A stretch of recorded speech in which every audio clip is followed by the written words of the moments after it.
coming up on TSN. Hi, Stripes.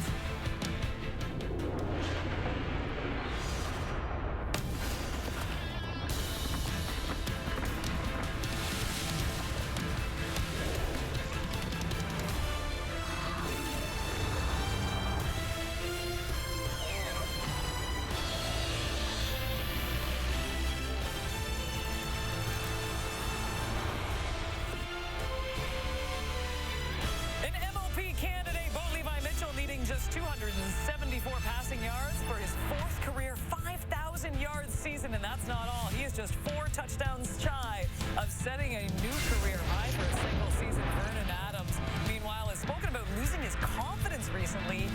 He's got just 3 TDs, 6 interceptions in his last 3 games. In comparison, he had 15 TDs and 8 INTs in his previous 10 starts. What has happened to these Calgary Stampeders? It is Saturday afternoon in the CFL, and we couldn't be happier on this Thanksgiving weekend. Kate Burness alongside Enoch Mwamba and Milt Stegall as we get ready for the Stamps and the Hamilton Tiger Cats. And let's talk a little more about VA. We're talking about MOPs at the beginning of the year. VA was right there, Milt. We were talking about how great of a season, what happened in BC, and now all of a sudden, at the very wrong time, it is going in the opposite direction. Yeah, and you spoke of it, and I said this last week. I appreciate the fact that he said he's lost his confidence.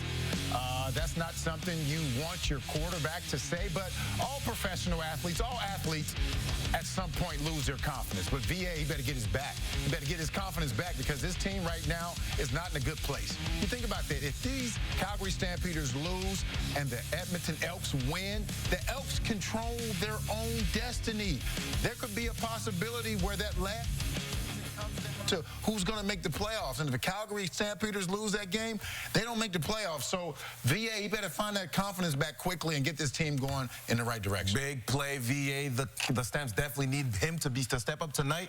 But this Hamilton Tiger Cats team, yes, they're first in the East and everything, but they got to step up. Early on the season, we saw Kenny Lawler and Bo Levi Mitchell light up the scoreboards, and we even thought Kenny Lawler was going to beat your record this year, but it didn't happen. They slowed down a little bit, but this team is one of those teams that really found and started to understand themselves, and now they're at a good place, but this is not good enough, because you got to realize, Milt, this is Montreal that's right behind them, and if they lose out for the rest of the season, you cannot get comfortable. If Montreal gets that bye week, ooh, it's going to be interesting. You definitely want to get this bye. A couple of fascinating games today, to say the least. I love this time of year in the CFL, and Stavros Katsatonis tied the CFL lead with 6 interceptions, looking to add to that this afternoon.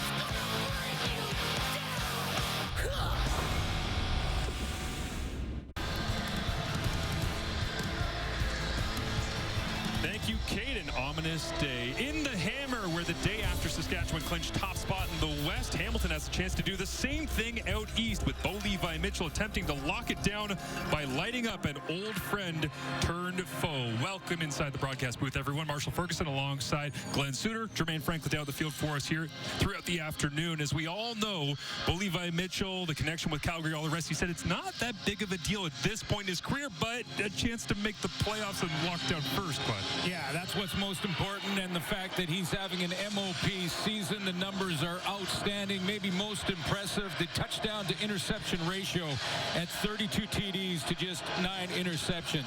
It's been the tale of 2 seasons for Vernon Adams Jr. Stamps started 5-2. He was playing at an MOP level. They have struggled, losing 4 straight in the last month, but a couple of big plays in BC maybe get Vernon Adams back to his A game. Dave Dickinson deciding after winning the coin toss to take the football here to get things going. Maybe that's a message being sent to his entire roster. And Scott Milanovich said he does believe that he has a chance to kill 2 birds with 1 stone here today by getting a victory and avoiding the East semi-final, as we are underway in Hamilton with the return out near the 38-yard line. And Vernon Adams Jr. looking to regain the form of the early season in the red and white. Yeah, and when I mentioned that about the BC game, I mean, there were a couple of interceptions, and that's been what's really haunted Vernon Adams through this 4-game skid. However, there were also some good things in that BC game, including a couple of explosions that, you know, those big plays down the field where he negotiates the pocket, finds a receiver open, and makes those big plays. That's how he got his nickname. Maybe it's an indication he can find his A game. And Peters extremely successful running the football on this year. They look that way and then rip it to the outside as Tevin Jones gets the first touch of the ball game and rolls his way forward. And it's right close to a first down already for the Stampeders. It is a first down. Let's meet the Calgary offense. Well, Chris Fortin is, to me, a front runner for the outstanding rookie. Was forced in when Bryce Bell was injured early in the season. Has done an excellent job at that center position on the O-line. And Dedrick Mills coming into the week was leading the league. Olette and him and James Butler in Vancouver have got this three-way race going on for the rushing title. These two teams meeting earlier this year, all the way back in June. Week number 1 of the season. Here we are in week 19, Thanksgiving weekend, as VA uses the legs cuts back into the middle and gets tracked down by a host of tacklers as Philip Osai is right there, and the Tiger Cats defense looks like this. Well, how about Julian Hauser's game against the Toronto Argonauts with 4 quarterback sacks? Now has 11 on the season. Of course, that leads his team. Devin Veresak at middle linebacker, another front runner, in my opinion, for Rookie of the Year. And talk about big games. Katsatonis, a safety, 3 picks versus the Argo. 3 interception game. A DB's dream. Yeah. Marching on. And a quarterback's nightmare, as Jared Daggy went through that last year. Braxton Hill, by the way, getting the start at that weak side linebacker spot. That is a linebacker if I've ever seen one before. The build on that guy is VA uses the legs again. Only had 3 rushing attempts in their first matchup back in week number 1. He's already got 2 in the opening drive here. Yeah, great fake here to hold the linebackers to Dedrick Mills. So Vernon Adams going to run this fake. He's going to pull it, and look at the flow for the Hamilton defense right to Dedrick Mills, 26, and that gives him some open space. But you see both times in these running plays from Vernon Adams, he's going back into the middle. They know the importance of this game and to snap this losing skid. Yeah, especially taking the football and seeing VA playing with desperation here on the road. As they emptied out 3 by 3, and Vernon tons of time, thought about throwing twice, now takes off to his right and slides down as a flag comes up at the end of the play. Just 3-man pressure from Hamilton. That's why Vernon Adams had the time he had, but he took a little too much. Calgary, number 57. It's a 10-yard penalty. We'll replay first down. Now that flag came out way late, and it looked like the play extended so long that Chris Fortin, the center right in front of VA, I think he was fine here. A little bit of a double team. They're holding him off. All good here. And then as he broke out to try and run, there was a grab. And Casey Sales called it as well as Ludwig Choquette. Spelling Dedrick Mills empties out the backfield, and the last Choquette to block here in open space as the defense rallies. And what a play, flying to the football outside, as that is Braxton Hill making the play.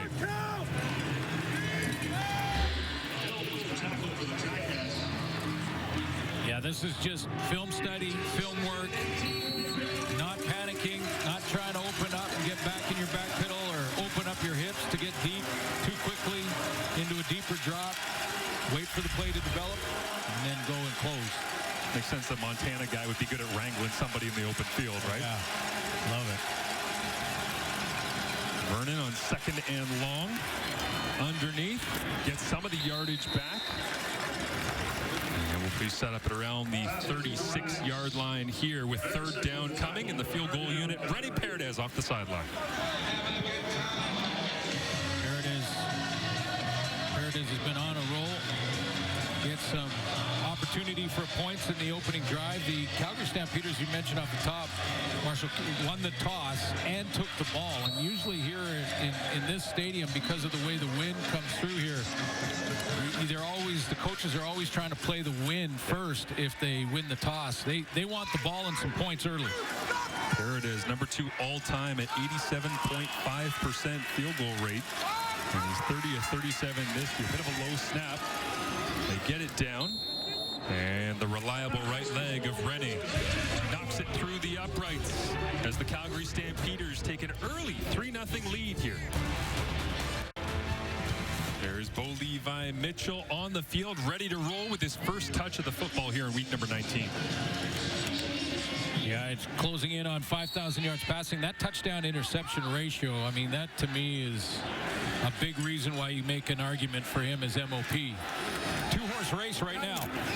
Play action. Looks inside. It's picked off. Adrian Green back off the broken leg from earlier this year. And Green picks off Bo Levi Mitchell on his first pass attempt as there's a flag down at the end of the play.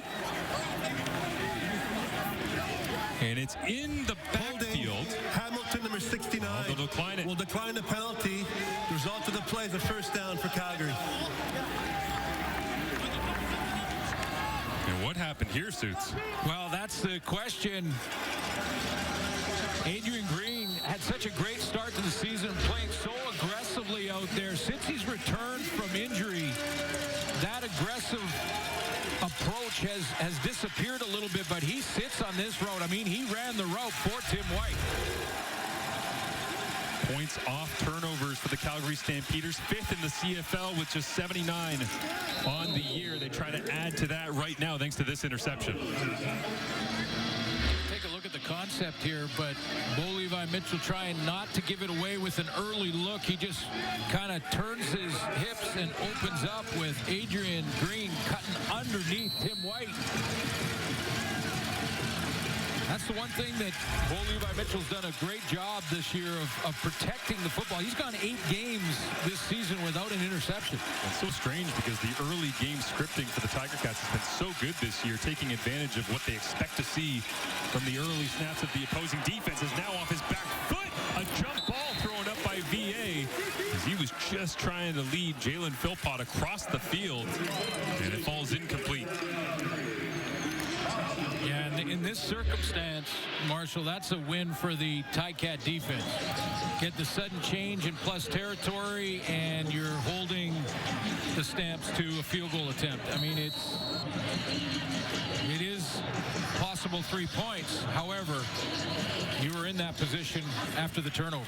Dustin Talbert, the second-year standout out of North Dakota, makes the play that time, and Rene Paredes comes back out with an even closer attempt.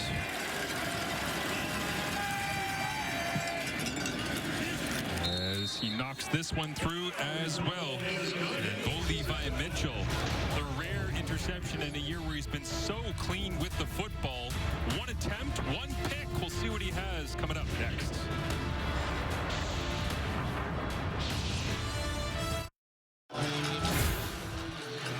The epic career of Bo Levi Mitchell continues to roll along, despite the first pass attempt here this afternoon in the Hammer. But you see how close he is to Matt Dunnigan, passing and moving up into 8th all-time in CFL history. Yeah, great teammate of ours and a guy that I played against, and moving up that list, Matt Dunnigan should get it tonight. Top 10. And Bo already, you know, trying to get after it because he does not take lightly. We talked in this week's Suits about taking care of the football this season, and in fact, that's been the key to their success. As he hands it off inside Greg Bell and going nowhere. And the Calgary defense all over it against this Hamilton offense. Yeah, 142nd start for Brandon Revenberg at left guard, and all with Hamilton Tiger Cats and a guy who is a veteran in that group.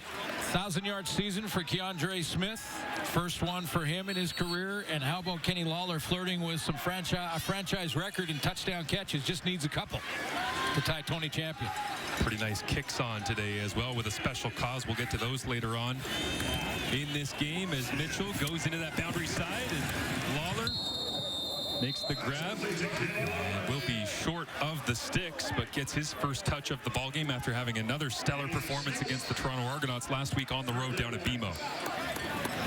Yeah, this is exactly the way the Calgary Stampeders wanted to start this game on the road. You know, I'm sure would have liked to have finished with a touchdown on the turnover. However, keep the game in their end of the field. Get a 2-and-out in the second series for Bo Levi Mitchell. Great start. And Nick Constantino hammers this one down as bobbled by Eric Brooks and gets onto it, but just barely. 46-yard punt and rolls out of bounds at the 20-yard line as Dedrick Mills, over his last 7 games, has been held under 70 yards just once. Now is the CFL lead. We'll see what he has when we return. AJ Ouellette putting in some work last night as the Saskatchewan Roughriders ended up clinching top spot in the West Division. Dedrick Mills giving chase. And hey, what's up with all these West Division running backs? The top 4 are all there. Greg Bell in the East sitting here 5th. Yeah, still got a chance, both he and Brady Oliveira, to get to that 1,000-yard mark with a couple games to go. And yeah, Dedrick Mills, the run game has not been the problem for Calgary in this 4-game skid. Not even close. They're averaging 127 yards a game over the last 4. Crazy thing is that Justin Rankin's had a heck of a year as well, but he's been doing it in both receiving and rushing. As the 5th of 5 teams, as this one knocked away, blown up out in the flats. Devin Veresuk, the standout rookie, as he covered down and blew up the play in short order. So the league this week sent out a list of 112 potential rookies for the Rookie of the Year award, and Veresuk, I think, is one of the guys at the top of the list. You can make an argument for him and what he has meant to this defense from a big play point of view, and that's a big one to get him a second and long. Dom Rhymes, 8 catches for 126 in his last 3 games. Nothing going there thanks to Veresuk. What a massive blow. As now VA with pressure on gets thrown to the turf.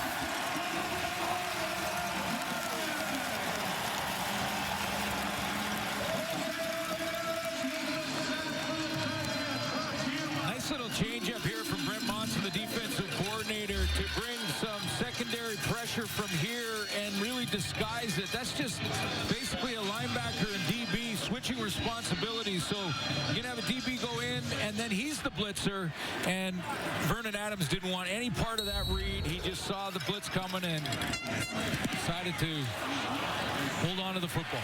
Bassett tried to flip it.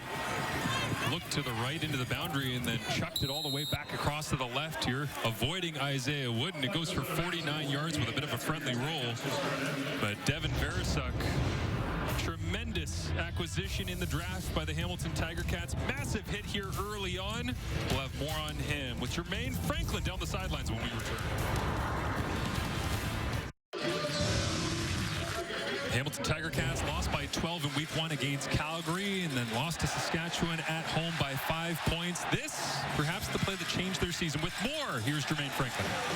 Thanks, Marsh. Absolutely. You know, Devin Veresuk has 1 interception this season, but head coach Scott Milenovich said it is by far the most important play of the season because it helped turn it around. As you mentioned, they were 0-2 in a tight game against Montreal when Veresuk had that pick 6. I spoke to him briefly before the game, and he said that supplied the confidence he needed to prove that he belonged in the league and could do big plays in the league like we just saw. And Bo Levi Mitchell also confirmed that that play helped him get the respect that he deserved from his teammates as he came in as a fresh rookie Canadian.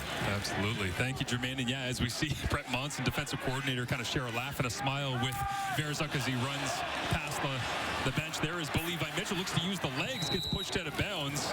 Big collision flying through as Anti-Litre is the Calgary defense looks like this, already with an interception off of Bo Levi Mitchell. Yeah, Clarence Hicks, 9 quarterback sacks on the season. Big game against BC where he had a pair. You go back to the linebacking court.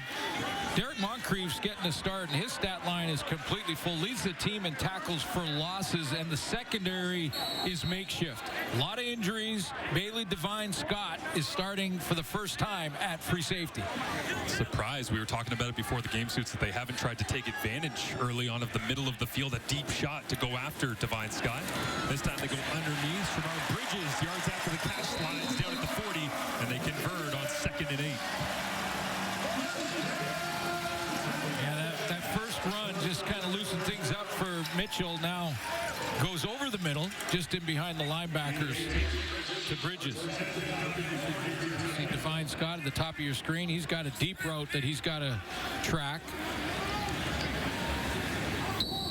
But yeah, I'd be testing him too. Why not, right? Go over and under with a post behind it. Mitchell lost his feet that time, but gets it outside to Tim White, who breaks one tackle, then two, and finally wrapped up and brought down Markel Lee back in the line. Had a monster week 1 performance against Hamilton, but Tim White elusive on the outside in the screen game here. Yeah, you just need that first block on the outside. There's Tim White. He's the wideout in this formation. And he needs that one block by Keandre Smith, and he gets it right there on Adrian Green. Little stiff arm as Green comes off it. Picks up some extra yards. Gains of 18, then 19 yards on the last 2 for the Tiger Cats. Ball sits here at the 21-yard line. Mitchell looks over the top. Tim White's in the end zone. Dives and held on to it. No, he dropped it. They did go after Devine Scott, yes, sir, with the deep post. No, you got to test him for sure to see if he can be influenced. Now, it looks like this is a design call to rob the curl and be shallow, so it's not necessarily his responsibility to be in the deep middle every single defense, but boy, Tim White was wide open in behind and just could not hang on. I'm not sure that Bo can throw it any better. I'm not sure that Tim needed to jump for it either. It's one of those where you tracking it down, could have maybe run underneath it, but easy to say now in hindsight. As they play 2nd and 10 from the 21, outside going back shoulder this time. Incomplete. Off the mark, looking for Kenny Lawler. As the coverage supplied by Anthony Johnson Jr.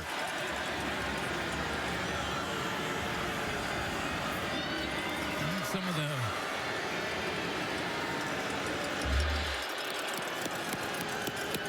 there's Lawler on the outside. Deep comeback. Some of the fans here thought that was maybe incidental interference. Accidental interference. Scott Milanovic with his hand on the flag. Also the probably lowest tech communication of all time here as Milanovic turned around and actually looked up towards us near the coach's booth for Hamilton and just gave him a little roll of the finger saying, yeah, take a look at that one real quick for us if we can. As this one gets knocked through, but it is waiting for more as Milanovic goes back to the tablet and sees what could have been maybe with the Tim White drop touchdown. I'm not sure if he challenged that he would have got the call. It didn't look like Kenny Lawler got up really complaining that he was tripped there. I think both he and Anthony Johnson went down on that comeback. Mitchell and Lawler talk it over on the sideline as Vernon Adams Jr. goes back to work. Interesting dynamic developing between these two sidelines right now as well in terms of energy levels, and on a perfect day for football as the rush goes inside for a gain of 5 or 6. Calgary extremely fired up because they've gotten the perfect road start. Hamilton after that interception, it was low energy but working their way back into this one. Yeah, excellent road start for Calgary. I'm not sure perfect. If it was perfect, it would have been 7 off the turnover. Yep. And it would be a 10-3 game right now. But that Hamilton defense in the sudden change scenario held them to a field goal lead now for Calgary, but on the road, yes, an excellent start.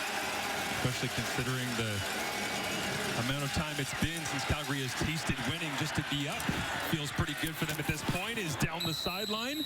Jamal Peters knocks Dom Rhymes out of bounds, but he extends his catch streak actively to 70 games in a row.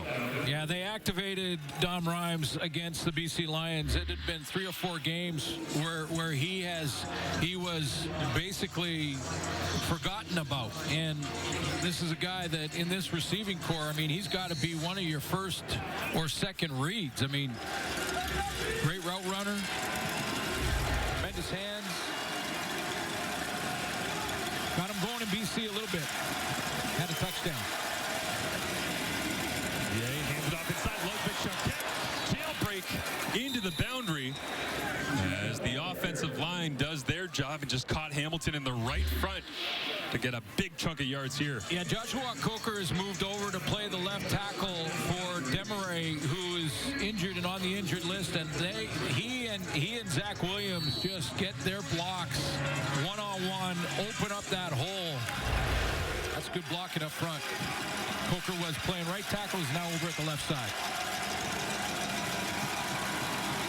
Just steamrolled the left side as well, cleared that wide open for Ludwig Paquette, who runs through contact again. Draft pick this year for the Calgary Stampeders, 6th round pick. And so it's been playing at a high level. Yeah, so Preston Nichols on that O-line, Marsh gets the start at right tackle, the rookie out of Purdue. And you know, again, take a look at the 4 games that they've lost. It's not been the running game. The guys up front have been opening up holes for Dedrick Mills, Warshakett, whoever's been back there.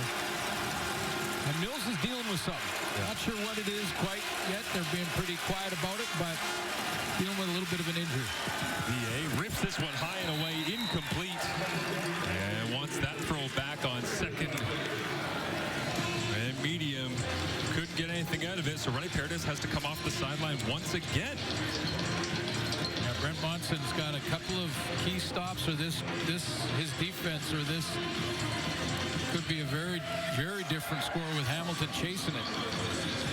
Remember, the Ticats win in this game this afternoon. They lock up first in the division and home field in the Eastern Final. And as Milt Stegall said before the game, Calgary needs this win for a lot of reasons. A lot of reasons. Their mental health, maybe the most important. As much as anything else, is now 3 for 3 is Rennie Paredes. Already earlier on in this game with his first of the 3, past Troy Westwood for sole possession of 5th place in CFL history as we near the end of the first quarter, and the explosive Hamilton offense, for the most part healthy, against a really banged up Calgary secondary, and just 3 points on the board right now. And 1 interception thrown in the very first throw of the game by Bo Levi Mitchell. Adrian Green took that one back, his 5th of the season. It's hard to imagine, too, for Green. He had 2 picks back early in the season against Toronto, and a couple more before breaking his leg. Was on the injured list for 5 weeks. He's been back for 3. But that is first interception since coming off injury as Mitchell looks over the top. Tim White running free. This one knocked out of his hands as well. And Anthony Johnson Jr., doesn't matter whether it's Lawler or White, 44 is on it today in coverage. Well, Mitchell goes right back to him after he dropped the touchdown throw that give him another opportunity to redeem himself. This one is made, though, by Anthony Johnson. That's a strip and a knockdown for him. He just rips it out of there because Tim White has it. And he rips it out before he gets to the turf. Sometimes you drop them. Sometimes the defense makes the plays. They're allowed to win, too. Absolutely. Great play that time by Johnson. So Bo on 2nd and 10 throws into a tight window. Lawler with the catch radius makes the grab again in front of Johnson. It is short of the marker right now as they'll spot it. Well, they might give him the first down. We'll find out. We return for the beginning of the second quarter. Last 4 games have been split, 2 wins apiece between Calgary and Hamilton. We'll see what they've got today in week number 19. Happy Thanksgiving. Thanks for being with us on TSN and CTV. The Hamilton offense being held in control at this point. Just 3 rushing yards. We haven't seen very much of Greg Bell. Bo Levi Mitchell with the interception. As you see, the 1 turnover there.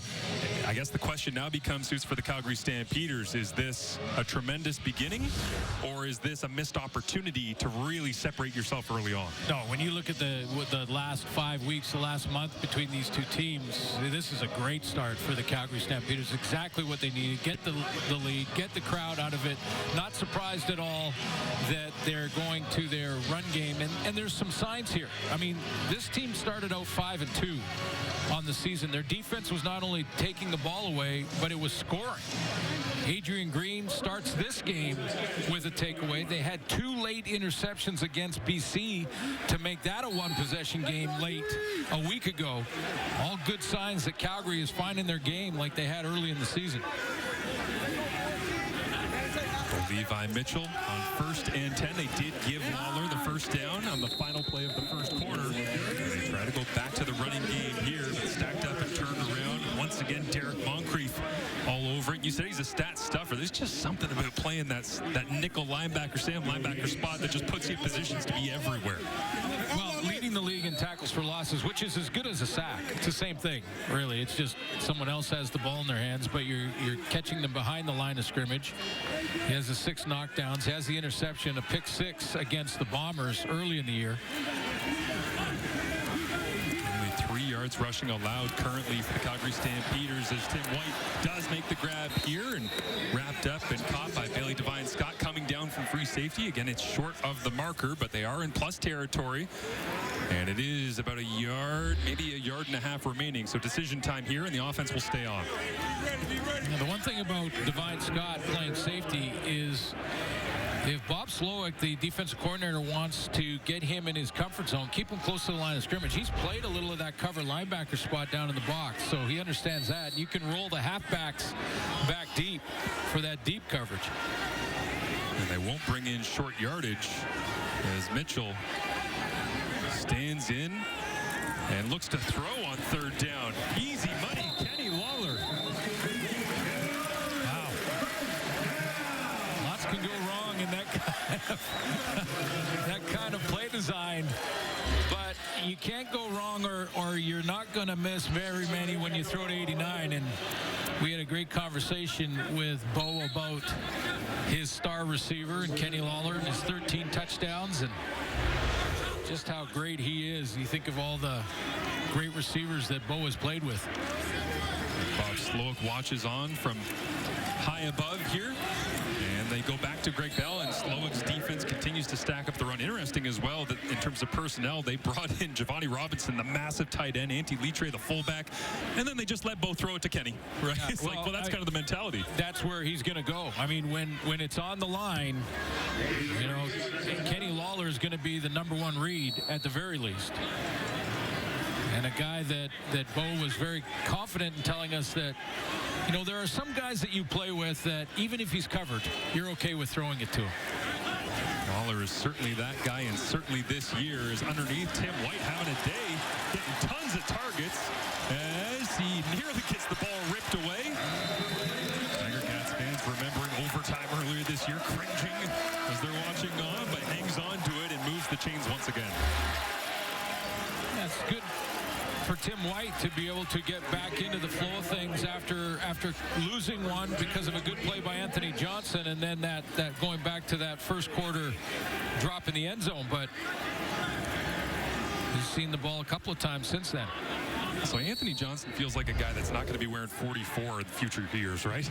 The coverage skills, I keep thinking he's a weak side linebacker or something. But well, they've gone through some DBs, so maybe that was all that was left. Yeah, it's true, but the coverage skills are certainly there. Playing boundary corner here today out of Virginia as they'll sling it out sidearm from Bo to Tim White and chase down. What a great play by Sean Peterson Jr. that time from rush end out of UCF as he laid it on Tim White. Yeah, Flo Rimolade started the season in that spot. They lost him due to injury in Achilles. He's gone for the year. Lorenzo Malden comes in, and after one game has an ankle, so they're starting Sean Peterson, that defensive end spot. It's one of those great motor plays, right? Defensive end, you see a screen, turn, run. Yep. Got there, made it, and creates 2nd and 8. Mitchell looks down the middle of the field, pressure on, doesn't know what man is behind him, knocks the football out. It was sitting right there. And Clarence Hicks, ever the opportunist. Clarence Hicks has got a lot to his game. He's down at the bottom here, and he's in that 2-point stance, coming off the edge. And whether it's a bull rush for a guy who is not one of the biggest defensive ends in the league and could actually play linebacker, really, and has throughout his career in different positions. That was a straight-up bull rush. Leverage is a heck of a thing because Clarence Hicks at 6'2", 230 just ran through Barrow, who's 6'5", 317. I know they're just numbers, but that's a significantly smaller man. Moving a mountain at right tackle, and Clarence Hicks, rightfully so, celebrates with a tremendous campaign in 2025.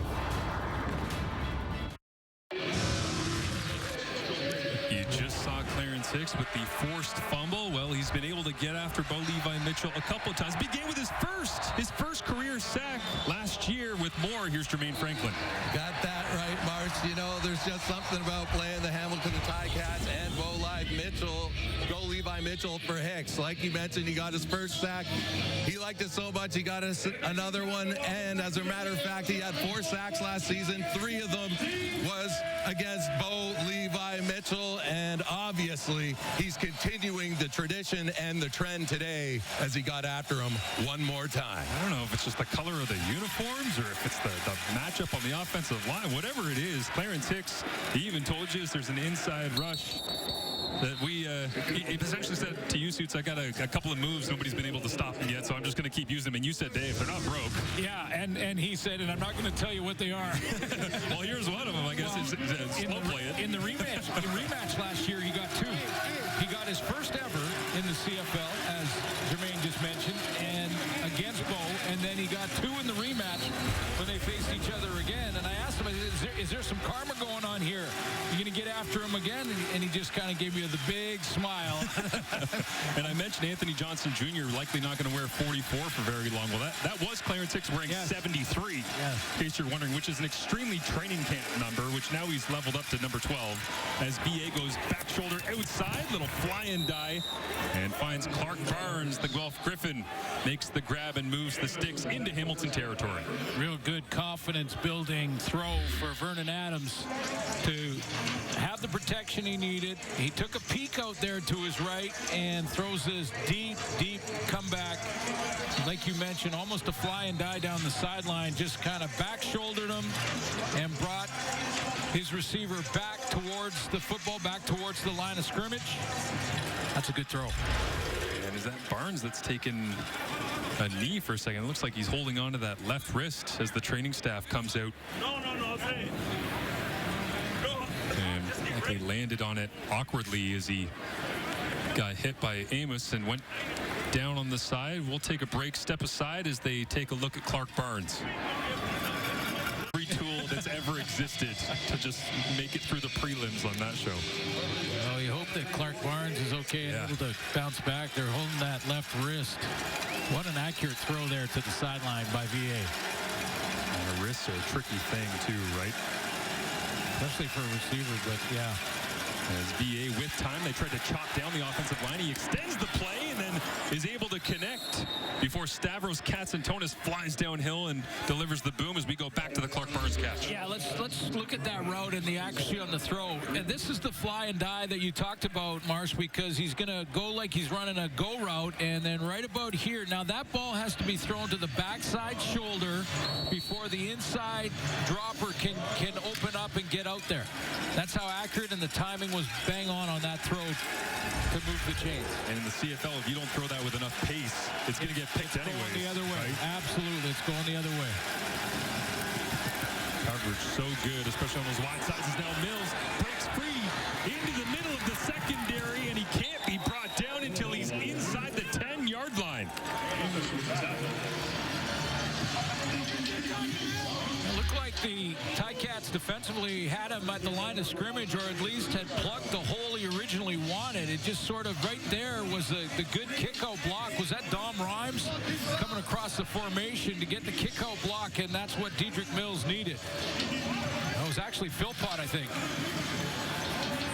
Goes for a gain of 31 as Deshaun Amos chased him down from the complete other side of the field and then went for a ride. Well, when you try to go for the ball in the strip, that's what happens. And can Calgary finally finish with a touchdown when they get an opportunity? That's been the struggle here early on as PA hands it off. And right away, the Hamilton front is there and all over it. Reggie Stubblefield comes out of the pile flexing. Well, first of all, I love how he just took control of this play. I mean, from before the snap, look at Stubblefield down here. He's getting everybody lined up. He said, you get over there. I'm going to take this gap here, and let's just shut this down. And he fills that gap in a hurry. That's taking a leadership role on a play and trying to put VA in a tough situation. Stubblefield, we were told by Brett Monson earlier this year, came as advertised. They thought he was going to be great. He's been just that at his 51st tackle of the season. Vernon Adams Jr. looks to his left, dances through the pocket. Out to his right, flag comes up and chucks this one into the feet of his intended receiver, Jalen Philpott, and the flag likely going against the Stampeders. Boy, Philpott must have been screaming for this football. It's been major. Holding Calgary, number 54. The penalty's declined. It's going to be third down. Well, let's take a look at the play. You see Jalen Philpott, who is wide open to Vernon Adams' right, and he finally sees him. Look at Dom Rhymes waving frantically. And then Adams kind of one-hops it to Philpott, but he was open early, big time. 4 options over there, just trying to sort through it all. And on the fly as well, with pressure coming, is Rene Paredes 3 for 3 with a long of 42. This one significantly closer. Hammers it through the uprights, and Rene Paredes, all of the points accounted for the Stampeders as they lead 12-6. Hamilton Tiger Cats, proud history of having some big play receivers, but it's been a little while, all the way back to 2019, since they've had a season anything like this. Yeah, just 2 away, and it's 1989 Tony Champion. Remember it well. I remember playing against Tony Champion, and in fact, a lot of the spectacular catches that Champion has made in his long, illustrious career, Kenny Lawler looks very similar in a lot of them. The catch radius, the body control, tracking ability. Yeah, all of it as Mitchell looks over the top. This one thrown into traffic and almost intercepted. As Kenny Lawler watched on with that one, and maybe a little connection here. You had a decent seat for this. Yes, I did. A long story here. We'll get it at one night over a beverage, but yeah, there's. We decided to cover down on Rocky DiPietro there, and this is Tony. Doesn't that look like Kenny Lawler, though? How many catches have we seen Kenny Lawler make just like that? And that season in 1989, cracked ribs, by the way. Yeah. He played with that game. Catch made on the outside here in the flats, and looks like that's Keandre Smith making the play, and a great tackle in the open field as well to force the punt. But I was just about to say, I'm pretty sure Kenny Lawler is thankful that he wasn't playing on that concrete painted that you saw Champion make that grab on. Yeah, that was the Sky Dome, early Sky Dome back in '89. The Hamilton Tiger Cats have been back to the Grey Cup 6 times since then and won it once. But played against DiPietro, played against Tony Champion.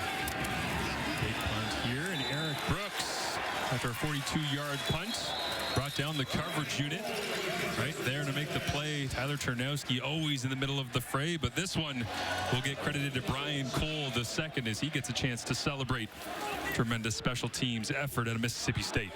Yeah, and when we talked to Bo about Kenny Lawler and just talking about whether or not he was covered sometimes didn't matter, and there's not many receivers that you think that way about. There's no penalty on the play. It's going to be first down. And I asked Bo to compare him to some of the guys he played with in Calgary, and he would not do it. He refused to do it. He said, "Listen, I'm not gonna rate guys like Eric Rogers and DeVaris Daniels and Reggie Bagleton and then Kenny Lawler," but he said, I have this guy can track the football like almost no one I've seen.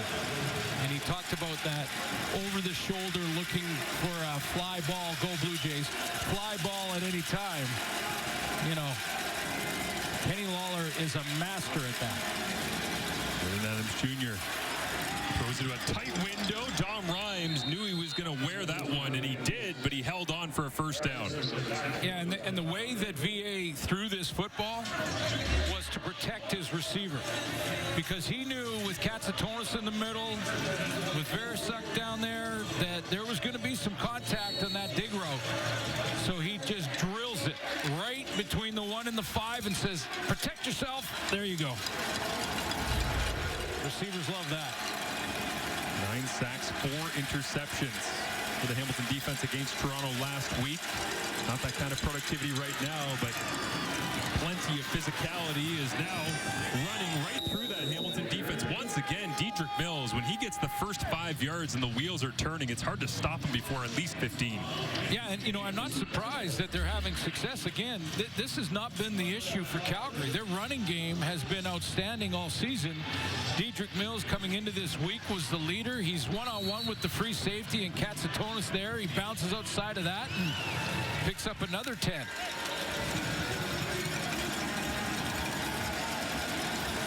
Stavros Katsatonis leads their defense in tackles coming into this one.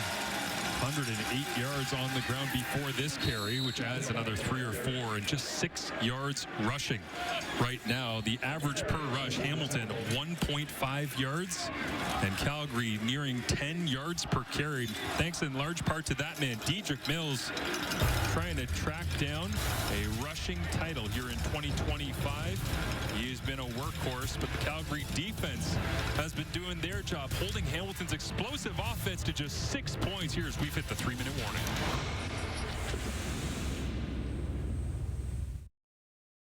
Coming up at the half, Milt's going to give a little love to VA. Enoch has been working tirelessly on a project. How are you looking how you think you're looking today, Kay?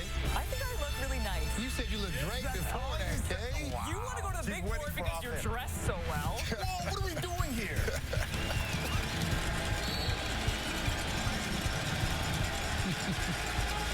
Best dressed in the house? It's too bad they don't have any fun in the studio. VA on second down looks outside. Almost intercepted. Flag comes up at the end of the play. And it'll be a hold against the Stampeders.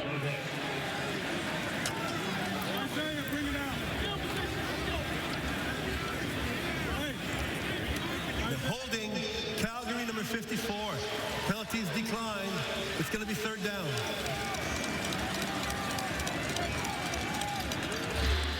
Again, playing different position. Coker, who is basically just went for a ride there. Ramirez was coming off the edge, and he just jumped on him and said, I'll just piggyback you here. Well, did you notice Vernon Adams Jr. as well taking the always ominous 3-step sprint just in case you need to try and track somebody down before the pylon, as this is a monster field goal attempt coming from Rennie Paredes. 54 yards away and had enough leg, but missed it. Off to the right-hand side, Isaiah Wooden dances through 2 tacklers, and he's brought down at the 27-yard line.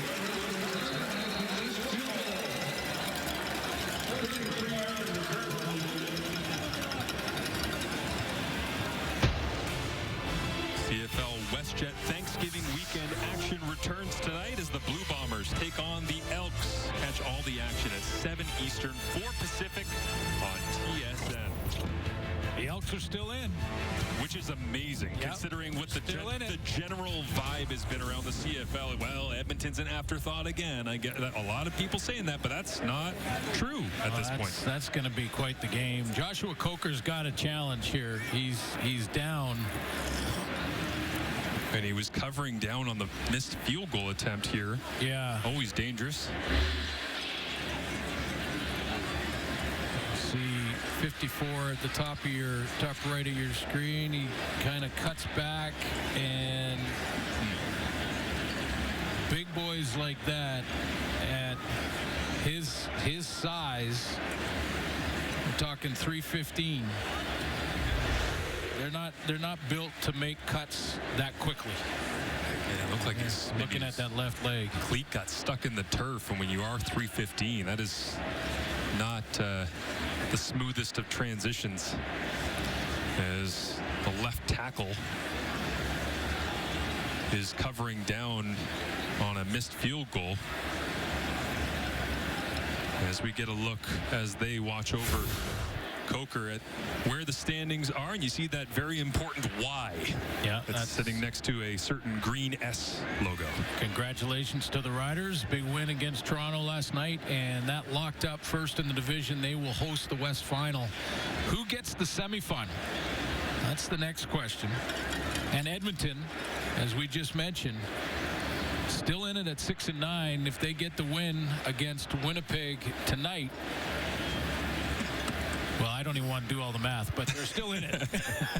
Well, I love this week. I asked Scott Milanovic, what are your just general thoughts on the crossover as you see the West Division schedules and trying to sort out who's going where and when? Yeah. And Milanovic, and I said, this isn't about who you might play down the road or if somebody comes in from the West or all the rest. I said, just what do you think about the crossover? And in classic Milanovic fashion, he went, I don't know. It probably makes sense. I haven't thought about it. I've been worrying about coaching. Yeah, and it's fair. You know, he said it's fair. If there's a better record on one side of the division, then yeah, they should cross over and make the playoffs. And there's many who think that it should be one big division and the top 2 teams in the league get the byes. As you see Coker, that does not look like somebody who's ready to return to the football game. No. So a shuffle coming to the Calgary offensive line after a missed field goal. Causes an injury to the left tackle. Quick little throw goes for a gain of 3 yards on the play. But they only dressed 6 offensive line. So Thomas Jack Cardilla, the former Edmonton Elk draft pick, 4th overall, likely going to get into the fray somewhere here. Zach Williams has played a little bit of tackle before. We'll find that out when Calgary gets the football back. But yeah, they are down to their last when it comes to natural offensive linemen before we start dipping into defensive linemen having to jump across. As Mitchell looks outside, Kenny Lawler just missed that time. And again, it's Anthony Johnson right there in coverage. Having himself a game, isn't he? I mean, it doesn't seem to matter who they put over there. Virginia grad Anthony Johnson has 2 picks on the season and has done a real nice job, especially on second down. Interesting, too. It's something we haven't seen a ton from Hamilton this year is kind of that, not isolated, but that wide receiver comeback, just trying to work kind of back down the direction he ran the route. They've tried to get that to Lawler 3 or 4 times. Obviously believe they've got something. The completion percentage would say otherwise at this point. As Constantino, high wobbling boot. And once again, for the second time this game, Brooks bobbles it, now breaks, as Constantino's got to make a play and force him back inside, and he does. And finally wrapped up, but tremendous opportunity for Calgary here.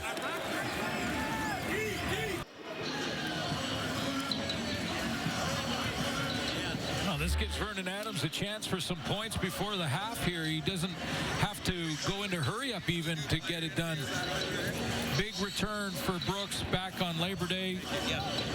Took that one back to the house for a touchdown. His first in pro football. Had one in college, but it was called back due to a penalty.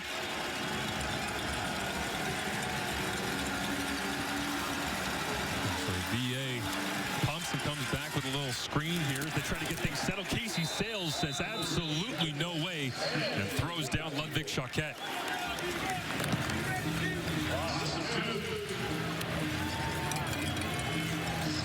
Just the way this first half has unfolded, the Ticats have done a pretty good job on defense of just holding VA in this offense to field goal attempts, including the long one that was missed. It looks like Zach Williams has kicked from left guard out to left tackle, and Thomas Jack Cardilla has come in at left guard. So that's the switch made with Joshua Coker out on the missed field goal injury. As they run the football, Choquette in space, bounces through 3 tacklers, and off he goes, racing to the end zone, stiff arm, and dives in for a touchdown. What a run by the rookie.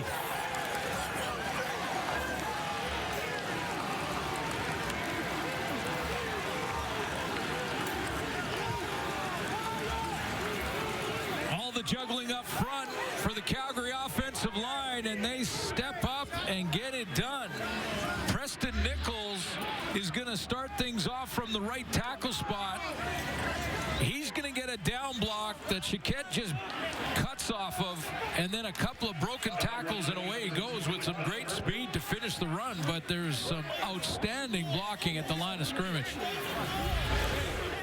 And they will go for 2 as Ludwig Choquette, his longest run of the season previously was 32. That one goes for 44 yards. And the major which is also his first in the Canadian Football League.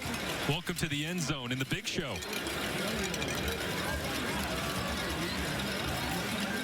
And a 6th-round draft pick paying dividends is Jezrin Antwi still out with injury. We're just making sure we have the correct football here.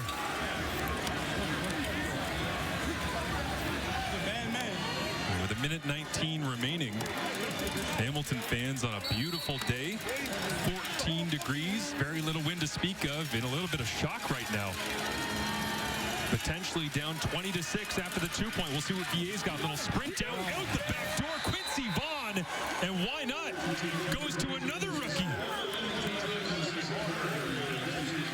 whose brother used to play for the Hamilton Tiger Cats and still lives in the area. So that one's sweet for Quincy.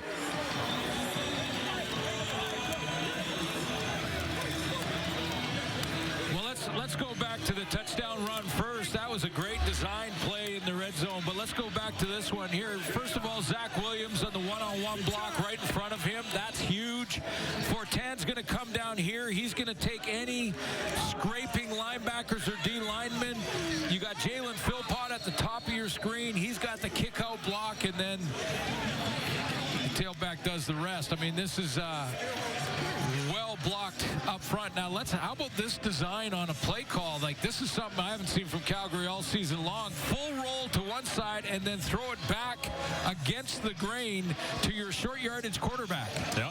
Who, after the injuries a couple of weeks ago against the BC Lions at home, Quincy Vaughn had to come in and play emergency quarterback because he was 3rd string, right? Short yardage. Yep. And the next week he was listed as fullback. They brought in a couple of other quarterbacks, and now he's back to being the 3rd string quarterback, short yardage guy. But now he's playing tight end and catching a 2-point conversion. He's doing a little bit of everything. No, Hamilton was interested in him in the draft as well.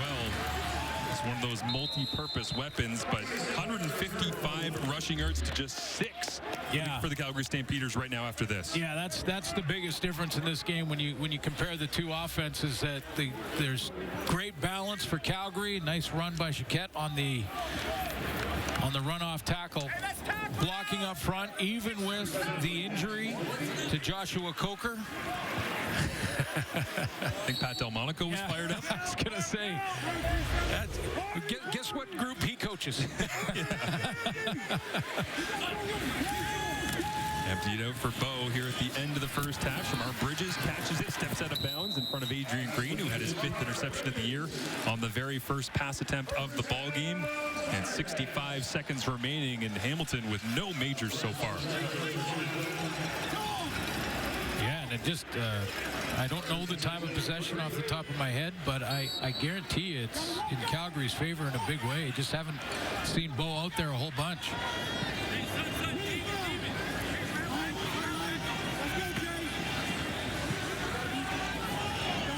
It's very quiet. I was going to say, I'm not sure if it's because the offense is on the field or just the general temperament is now. Oh, baby. Almost an even quieter crowd, or maybe they would have got louder with boos on that one. Almost intercepted by Jacob Roberts. Yeah, Jacob Roberts, who is in the top 10 in the league in defensive plays in general. And just what a great find and great season he's had. Switching in with Micah Tights a little bit. 7th in the league in defensive plays. That will be his 90th. It'll go down as a knockdown. He wanted a pick. Absolutely. What a game changer that could be if he was running free. And a check down here to Greg Bell, who escapes disaster, but Moncrief does the job and forces the punt with 53 seconds remaining. And you hear a little bit from the Hamilton fans. A chance to clinch first in the East Division today. Not satisfied with the offensive performance thus far. Well, you get the urgency from Calgary for sure. So let's not take anything away from their first half, which has been textbook on the road for the Calgary Stampeders. However, Hamilton is flat. They've been flat in this first half, especially on offense, but their defense pretty well, and I think the fans are letting them have it a little bit. Defense did okay with holding to field goals, but they're starting to get tired out there. Or maybe spoiled by the number of unbelievable offensive explosions this year with Mitchell to Kenny Lawler and company. Haven't had that many to speak of today, in large part due to the secondary coverage of the Calgary Stampeders, as we see Joshua Coker exiting the injury tent and on crutches. And with halftime coming up, I'm sure that's a note that the crew will be talking about. But, I mean, even with Calgary headed towards the playoffs, that's that's an important injury. Desmarais already down. Mentioned Bryce Bell, that he was out early in the season. I want to say it was game 2. It is unbelievable when you go through the injury list, like Kyle Saxelid and the one-game list, like you say, Desmarais and all the rest. Just the number of key names at this time of the year for Calgary. On D too, yeah. For Calgary to be going through. As Mills will add to his total on the day. And goes for a gain of 5 out to the 15-yard line. They'll call it 4. And I would think Calgary extremely content at this point in the first half and field position to head down the tunnel with a 26 advantage. Yeah, Brent Monson's going to go in at halftime and guarantee, say, do we know our run responsibilities, run-stopping responsibilities on defense, guys? What gap you have, make sure you're in it. Because that's been real lopsided in this first half. Calgary's winning the running game. Vernon Adams Jr. takes the long jog the opposite direction. As VA 9 of 14 for 88 yards. Bo Levi Mitchell 12 of 19 for 97 yards. Ludwig Choquette, tremendous opportunity to get into the end zone for the first time in his CFL career. And a career-long rush as well of 44 yards. He earned every single bit of it and finished it off in style. Running through tacklers like Deshaun Amos, Devin Verisuk right there, and then a stiff arm on Jonathan Moxey. Yeah, you hang on to that one. Your first professional football touchdown. An opportunity for him to get some love from his teammates as Joshua Coker, watching on, certainly wishes that he could be a part of it. And with his first career CFL touchdown, Choquette is standing alongside our Jermaine Franklin. Well, Ludwig, can you take us through the play? First and foremost, I should say congratulations on your first CFL touchdown. Well, first off, I want to thank God for everything. And honestly, we go through the week, we prepare for this stuff. So today it's all the team effort. We execute, and then we just put it home. Now, when it comes to the running game, you guys were running all over the Ticats in the first half. How important was that first and foremost? And second, how important will that running game need to be continued in the second half for you guys? I think the run game equals toughness. So if we're able to keep running the ball the whole game, we'll be able to put points on the board. Thanks so much, Ludwig. Thank you very much. Now let's throw it to Kate and the panel. And Jermaine, that panel would be Enoch Mwamba and Milt Stegall. Who had Ludovic Choquette in their fantasy today?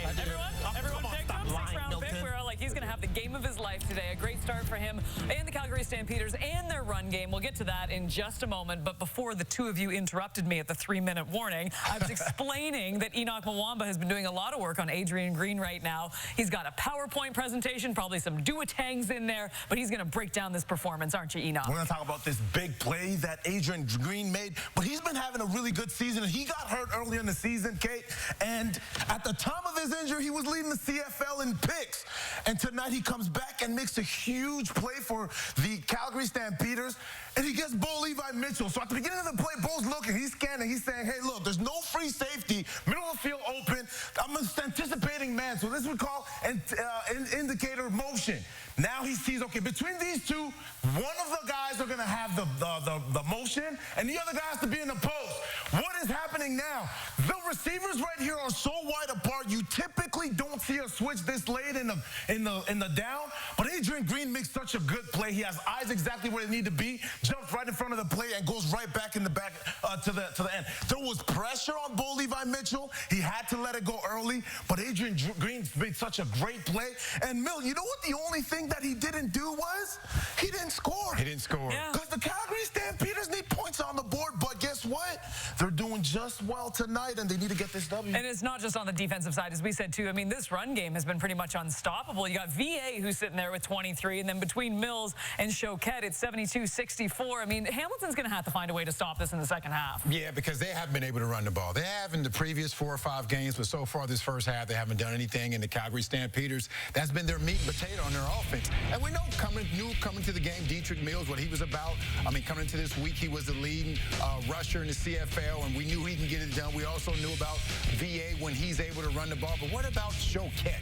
Where did he come from? The man from Long Island, the rookie, who came into this game with like 141 yards rushing in this first half, 72 yards rushing, and his first CFL touchdown. So that's big for this team, that they can run the ball. That takes a lot of pressure off of VA, who has been struggling. So good for these Calgary Stampeders, and good for Choquette. How you say his first name, Kate? Ludovic. Ludovic Choquette, right?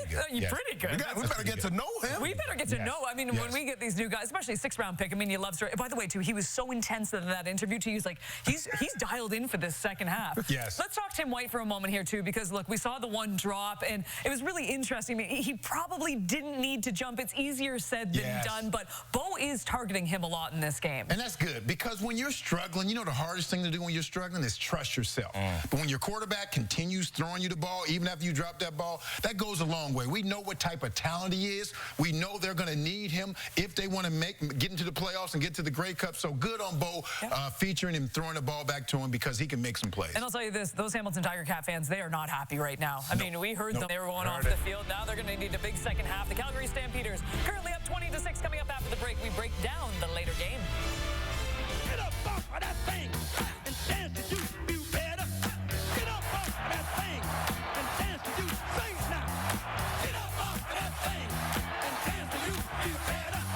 Get up off of that thing. Try to release that pressure. Get up off of that thing and shake to you better. Get up off of that thing and shake to you. Say it now. Get up off of that thing. I do it every weekend, Milt.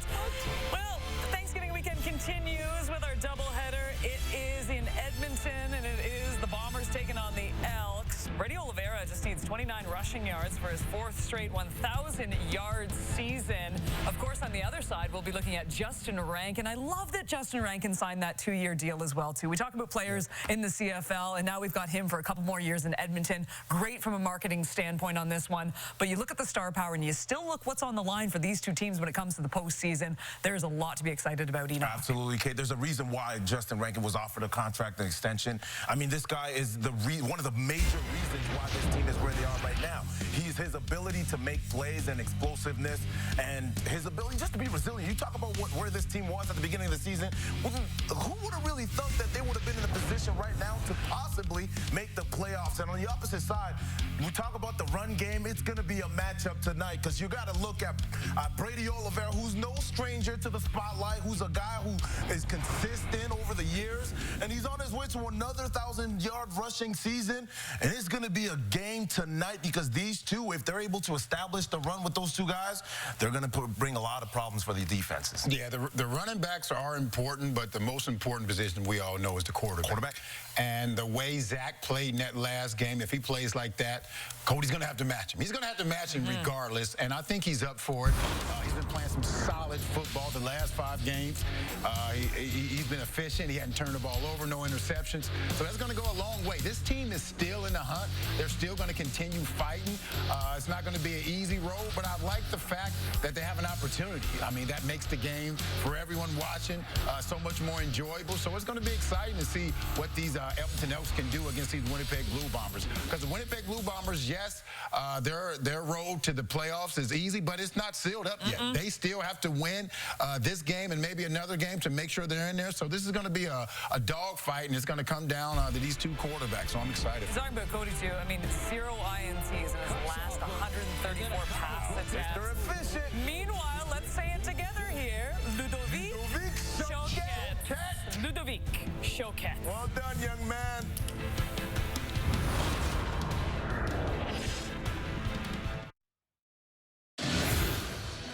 The numbers after the first half of play here in Hamilton. 20-6 is the big one right now as the Tiger Cats are looking to lock down the East Division's top spot, but just 6 rushing yards to 159 from the Calgary Stampeders.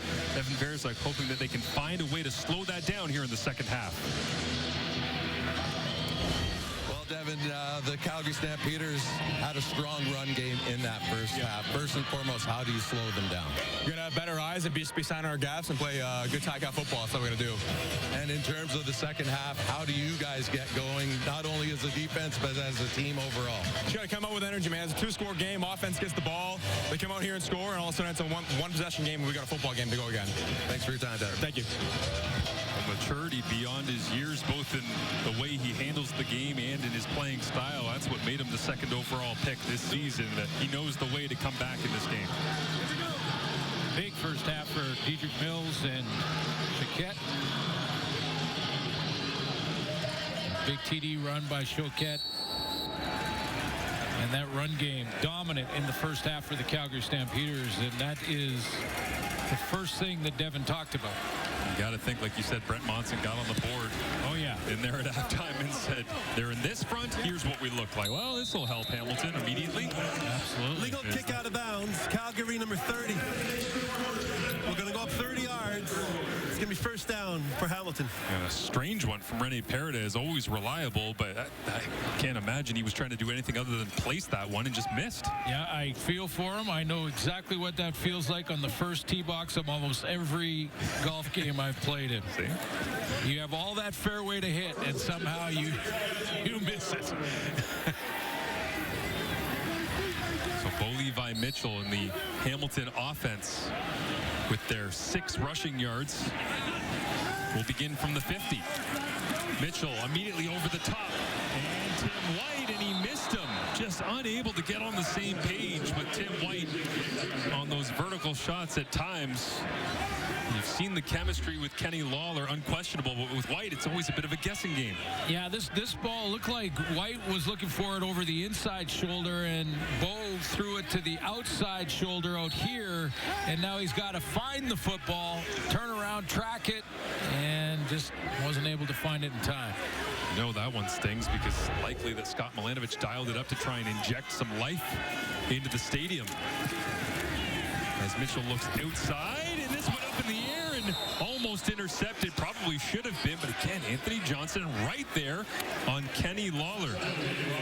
Wow, this one is on Lawler. Remember we talked in the first half about sometimes the defense makes the play and gets the strip or the knockdown. Sometimes it's a drop, and this is a drop by Kenny Lawler. I mean, this we don't say almost ever. That 89 just flat out dropped one in his hands, and that was almost picked. I think even Johnson was so surprised that 89 missed it. Just not quite dialed in, this Hamilton Tiger Cat team, which is surprising. Constantino sends it away. Absolutely skies this one almost as high as the stadium. And will pin the Calgary Stampeders for their first possession of the second half at the 9-yard line to begin as we take a look at the dominant Stamps rushing attack. So no Deontay Demarais at left tackle. They had to make an adjustment to come in. So they move Coker over to left tackle. He gets hurt in the first half. And what do? They stick right with their game plan, the Stampeders, which is to run the ball first. Remember, this team, when they played early in the season against Hamilton, they had 158 yards rushing in that game as well. And Choquette gets his first CFL touchdown in that first half at 72 yards rushing. So that's goal number 1 for this Ticat defense. Calgary can clinch a playoff spot with a win and an Edmonton loss.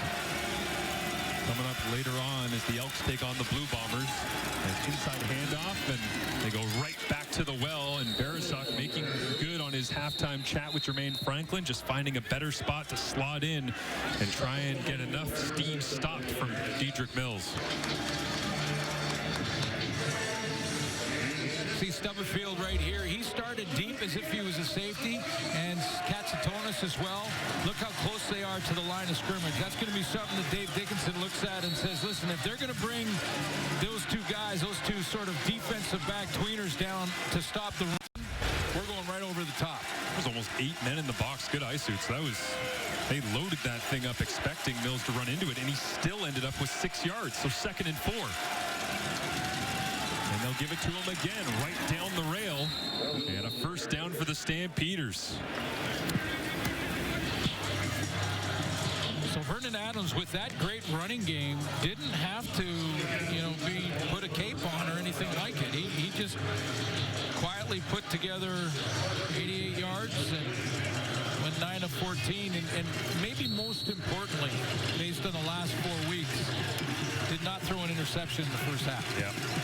Well, especially after the first quarter against the BC Lions almost a month ago, where it was those 2 devastating picks in the first quarter right out of the gate, and they were down 21-0 at the end of the first quarter. He'll get passing yards here, a little jet sweep. He drops down to Jalen Philpott. He does a great job running after, but it's crazy because you see those passing yardage numbers for these 2 quarterbacks, both great CFL quarterbacks, but Levi Mitchell, the number of times he's gone over 300 yards passing this season. He's got a 400-yard passing game, which was Labor Day here against Toronto. You got VA going for 20,000 career yards as well. He's been playing at a high level, 5th in the CFL right now at 3,492 passing yards. It's the yardage today not coming, but it's just kind of one of those late season grinded out battles. And with all this time to go, who knows when it explodes? It can happen. As we know in the CFL, we hit the middle of the 4th quarter and we go, how'd they all have 300 yards? Yeah. They'll hand it off for now. And a great tackle on 2nd down and 2. Is that Philip Osai was known for his quarterback hunting, especially last week against the Argos, but the run stop here. Yeah, Philip Osai has worked his way into the discussion for outstanding rookie over the last sort of month of football. He's done a great job up front when it comes to rushing the passer, 7 quarterback sacks so far this season and counting, and in his 2 different universities, in the entire time he was in university, he had 6 total. So he's already surpassed his entire time in college. Yeah, I don't know what scheme he was playing in those 2 universities, but whoever was designing it, you were putting him in the wrong spot. He knows how to get after the quarterback. It's pretty obvious, but the run stuff just as important as this one kicks backwards out of bounds. And Philip Osai with an outstanding week number 18 down the road in Toronto, comes home and gets the all-important 2nd and 2 run stop.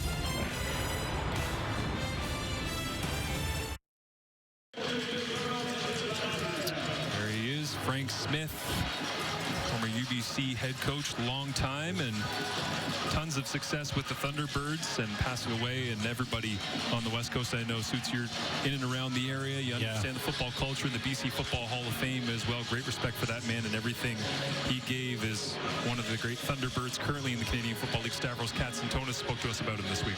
Yeah, told us that his presence is immediate when you walk in the UBC gyms and you see the Wall of Fame, and of course he's up there, and wanted to send, of course, along with all of us, our condolences to the friends and family of Frank Smith, passed away at 93 years old. Legendary football coach at the university level, maybe one of the best ever. Inside handoff here is Greg Bell gets the wheels turning and a little bit of running game life. Greg Bell pounding away on a little draw handoff, as now they'll bring in the heavy package on 2nd and 2. And only Scott Milenovich, only Bo Levi Mitchell know why in the first half Greg Bell was kind of ignored, and maybe it was they looked at the secondary for Calgary and the duct tape that Dave Dickinson was using to put it together and said, hey, let's just throw the ball at him. Well, once again, Bell looking more like he did against the Montreal Alouettes when he had a breakout performance that really set the table for the last month. Yeah, and this is important, and especially with Bo being that drop-back pocket passer, to get that running game, get that balance. Look at the last 5 games. 550 yards and a massive, almost 7-yard average. Yeah, 6.7 over 82 carries is no joke, as Bo fumbles the football. Clarence Hicks nearly there to jump on top of it, but 19 got on top quick enough. Still a loss, though. It'll be 2nd and 14. Yeah, I think this is one of those ride and decides, and it just hits the hip of Greg Bell. Supposed to ride that fake for a second just to draw the linebackers towards Bell, and then he's going to pull the ball. But the tip of the football just hits the side of Greg Bell's leg and bounces out of there. Bo's eyes in that slow-mo replay say it all. It's been that kind of day so far as he looks to throw. Once again, Lawler curling in. Nice connection once again. They get it right up close to that first down marker. Yeah, and they're getting close to the red zone too, and I think they're close enough here where Milanovic will go ahead and go for it in short yardage. Dola Gala, I'm not even sure Kenny Lawler was off the ground yet before the short yardage quarterback was in. And Johnny Augustine as well comes in at running back. We saw them on 3rd and 2 at this part of the field earlier on. Just keep Bowen and throw the football. This time go with the more traditional short yardage as flag comes up. That's offside against the Stampeders. Milanovic, unconcerned with the flag. He's already back into the call sheet. Yeah, no, that was offside. The Calgary defensive line didn't give a yard. It's a 5-yard penalty, and it makes it a first down for Hamilton. The first guy who puts his hand down, if he's not right, the rest of the line is off. And that'll be a free one with the 5-yard penalty. Get to the red zone. We talked to Bo Levi Mitchell about, is he going to want to force and try to get the ball to Kenny Lawler and get that touchdown record, franchise touchdown record? Well, you told him what the record was. I mean, all of a sudden he said, didn't know that. Thanks for that. Okay, yeah. Good to know. There's Mitchell taking a shot, looking over the top. Lawler again. One to the inside, one to the outside, just like the Tim White seam earlier on. Well, we take a look at his passing yards all time. He's now moved into 8th place, passing our former teammate, Matt Dunnigan. Played against Matty for many years. One of the best to ever do it, and Bo just passed him. Well, I love when Bo talked about potentially trying to track down AC going into this season. I think it was back in, winter meetings and media availabilities, and he said, you start doing the math on that, and you go, yeah, no, no chance. I'd have to play for how many years and throw for how many yards? His whole big catch, an even bigger hit as Bailey Devine Scott laid it on Tim White, and he held on to the football. Another first down. Milt, one of the great receivers of all time on our panel, he talked about at halftime how it's so important for a receiver's psyche to go back to him when he's had, some drops or a drop in the first half like Tim White had on that touchdown attempt. And to go back to him keeps that confidence level high, and he needed it because that was a tough catch to make. Is it Kenny time? That's what I'm wondering. It's up at the top. Handed off inside. Greg Bell. About to say, be kind of poetic with the football on the 13-yard line, and Kenny's sitting at 13 touchdowns on the season if all of a sudden you opened it up and chucked it over the top to go get 14. They still have one game to go after this one against Ottawa. However, I want to wait till the final game. Lawler gets the waggle here with Giovanni Robinson, the tight end, on the line of scrimmage. Underneath as a flag flies, they look for Lawler, goes to the corner. Easy money for Kenny. Once the flag, we'll check it out. But Lawler, touchdown 14 on the season. One away from the franchise record in your first with the Ticats. Calgary number 44. That penalty declined. He was off the play as a touchdown. And did Anthony Johnson just try to jump him at the line of scrimmage and jump him right offside? Yeah, he jumped offside. I saw that, and it was either going to be offside or illegal contact, although he was within the 5 yards. It's a waggle motion to the right of your screen for Kenny Lawler, and then he's running hard on that curl on Anthony Johnson. Johnson's put together a real good first half, but this guy's hard to track all game long. And I don't think there's any doubt that Bo down in that end of the field said, no, I'm getting one for Lawler. Yeah, there's one of those little moments, whether you've played or you just love watching football. Bo Levi Mitchell turned to his right as he was walking around the huddle, said something in that direction, was obviously an ISO route. Turns out it was a corner, and it was also a touchdown for Kenny Lawler from Bo Levi Mitchell.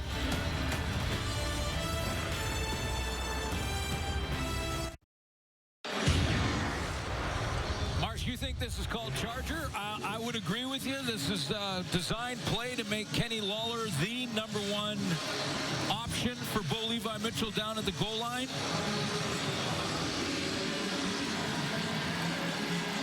And there's the one-on-one with Devine Scott getting there late. Now, he had a backside seam, so that held him for a little bit, but maybe a more experienced safety might have helped his corner out on Anthony Johnson there, but that's a play designed for Lawler in the red zone. Yeah, that's tough for Devine Scott, right? You got 3 receivers to the other side. One of them's running a seam right at you. Yeah, but if it's Lawler, hey, listen, if it's Lawler down there, I'm going with Lawler. Yeah, absolutely. As Lawler gets another chance to celebrate, and the Tiger Cats close down on the Stampeders here in Week 19. Well, we teed it up for you earlier on. He was sitting at 13 tied with Evanston and Stapler, Winfield, and Brandon Banks, and, well, now only Tony Champion stands ahead of Kenny Lawler. Unreal 89th season for Champion, and might get it tonight.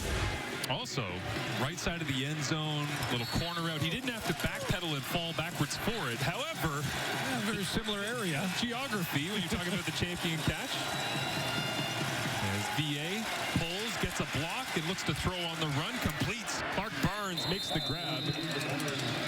And full value on that completion from Vernon Adams Jr. 18 yards and a nice design from the Stamps. Yeah, it really was. And it also good to see Clark Barnes back after that wrist injury he sustained in the first half. So he gets outside, well blocked, a little help on getting Vernon Adams out and around the corner by Jalen Philpott.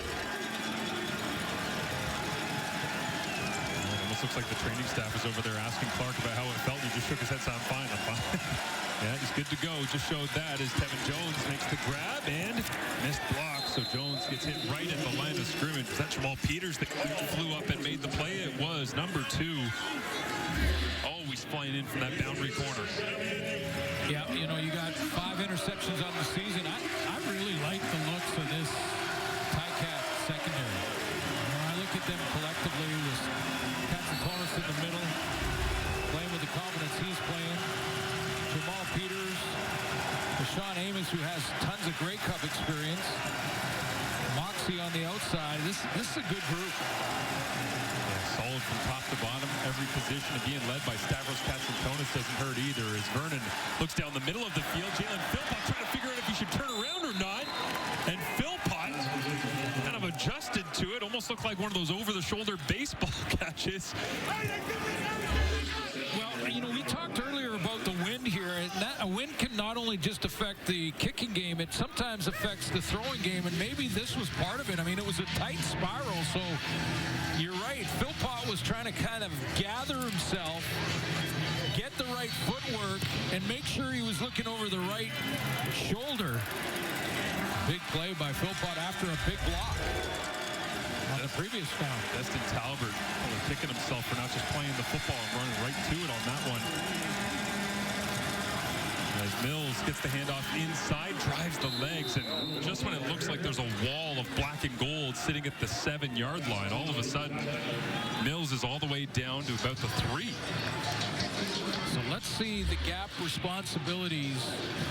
You know, and they go ahead and run it, guys, and then let's pause it here. Okay, stop it there. There's the gap that's left open. And, you know, it's hard to see who, maybe Verisuk needed to be in that one.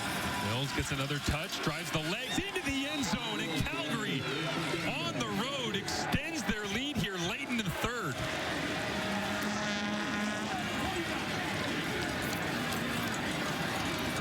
They're still talking about who should have had that gap. But Verisuk said that when he came out to halftime to Dr. J down on the sideline, that, you know, we've got to be responsible for our gaps. We've got to know what gaps we're in. We've talked about this before, but the gaps are pretty straightforward. There's strong A, strong B, strong C, weak A, weak B, weak C. You've got one of those gaps, you got to be in it. You can draw it up on a board, but when that guy is driving the legs and the offensive line is making moves, woof. 5 plays, 73 yards yards and a Mills touchdown.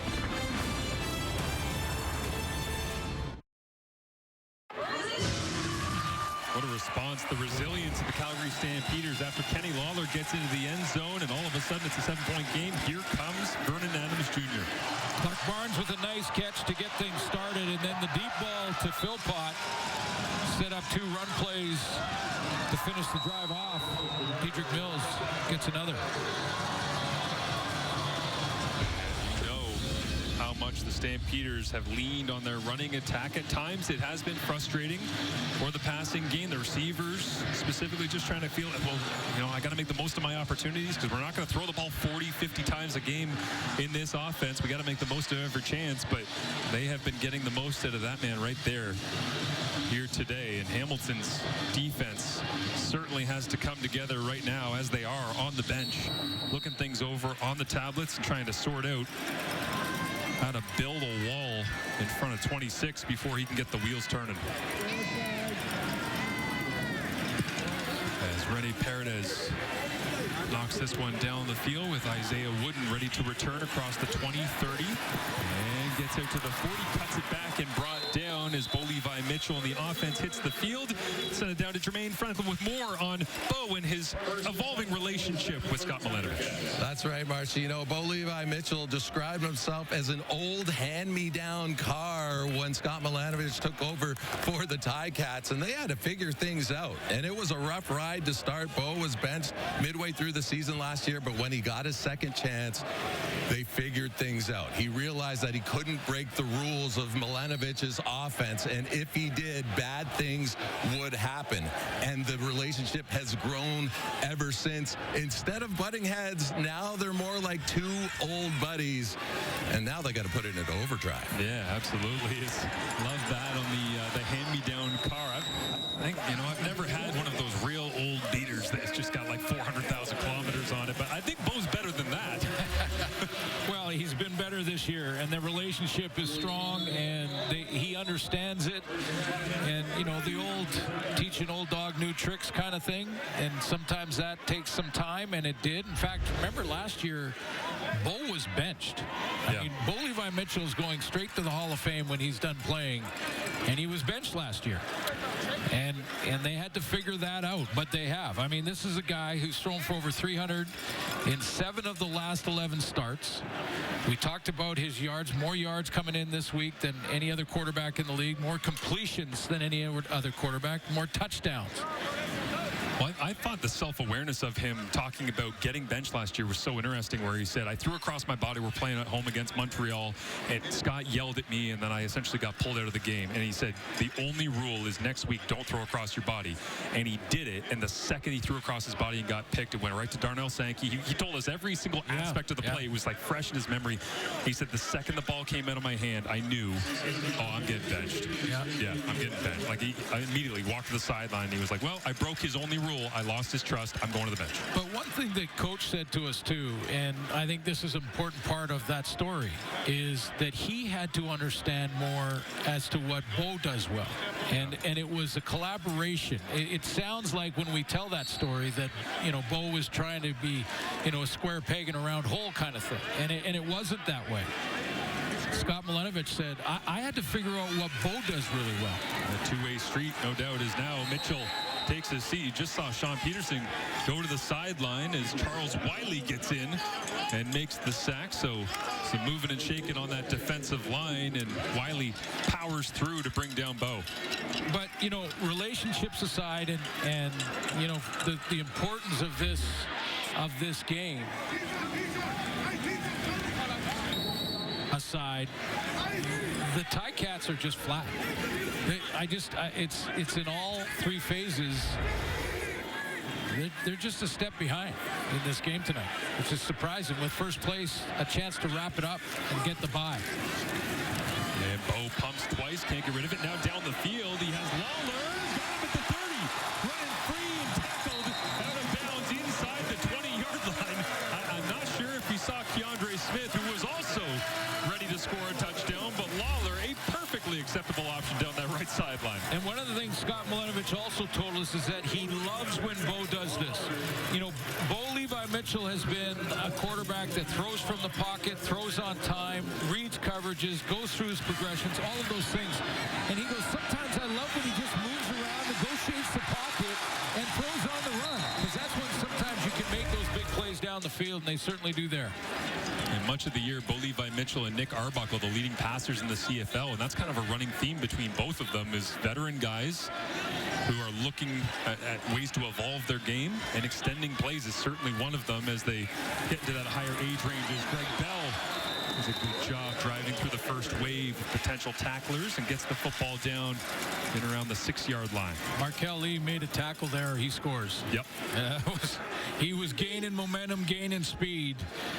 And Lee, who spent most of the year on the injured list, injured after the first couple of games, and he doesn't make that tackle. I don't like Adrian Green's chances. And the question that we asked last drive down here, is it time for Kenny Lawler? This one would tie Tony Champion with 15 touchdowns in a single season. They'll hand it off to Bell once again. Stacked up and turned around. As they're trailing 27-13, they keep it on the ground. Justin Sambu right in the middle of it. That was a nice play by Miles Brown to just play the blocks in front of them and basically react to how the offensive line was just sort of sliding to the left. And the idea there is the offensive line together moves to their left, slides down to pick up whatever off-color jersey is there in front of them, and then Greg Bell gets to pick his hole. So Scott Milanovich looking at the call sheet. They originally sent out Jake Dolegala, the short yardage quarterback, but this is the third and a full 2. And so down here, after deciding to run the football with Greg Bell, there was full substitutions from the Calgary Stampeders as they were answering the short yardage package. Now, Calgary's having to run all of their regular defense back onto the field. And Milanovich already in the ear of Mitchell. You got to imagine they're almost going to the 2-point play package, being down this close when it's a 3rd down and 2, got to have it kind of moment. There's Lawler in motion. And they motion the big man into the backfield here as they'll try to lead around with Greg Bell. They go 3 running plays inside. Oh, and a flag is down. They tried to pound the rock with some creative motion. Jacob saw it. Extra offensive lineman was lined up almost as a wideout and motioned down the line of scrimmage to try and lead block to the left. But flags came up.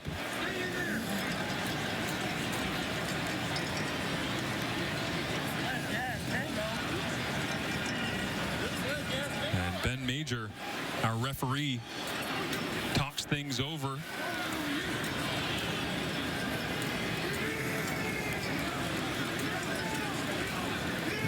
The creative play design at fault, clunky from start to finish when they tried to do something different here for the Tiger Cats. Yeah, and it was a deep handoff, a lot of motion involved.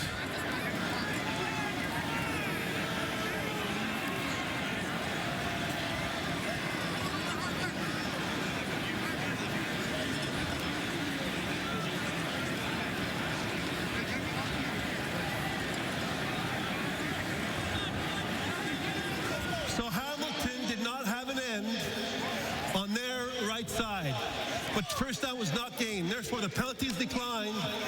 It's going to be first down for Calgary, and it's the end of the quarter.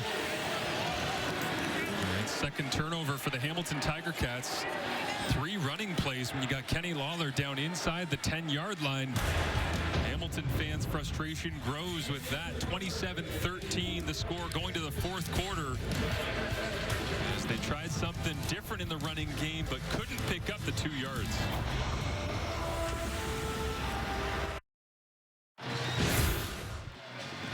There you see the numbers. 27-13, Calgary leads after 3 quarters of play. Not that much different time of possession, although it did feel like for a little while that we hadn't really seen Bo Levi Mitchell that much on the field. The 2 turnovers obviously playing key, and the most recent turnover being on that last play at the end. Just a bizarre end of the 3rd quarter in terms of you've got all these great receivers. You got Bo Levi Mitchell leading the league in passing and 3 rushing attempts. I'm not trying to hammer it home and say what a terrible play call, but it's just interesting that they decided to go with that approach so close close to the end zone when you trust your offense. And Jacob Zott, number 50, was the one right there.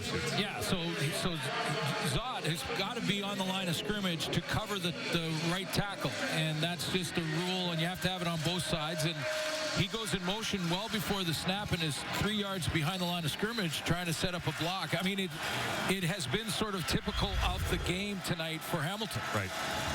And I guess the question there becomes, who do you trust more, Kenny Lawler or Jacob Zott? Yeah. In motion? Yeah. I'll take Lawler. No offense to Zott. Yeah. But I'm not sure how many times he's done it. And, you know, it's...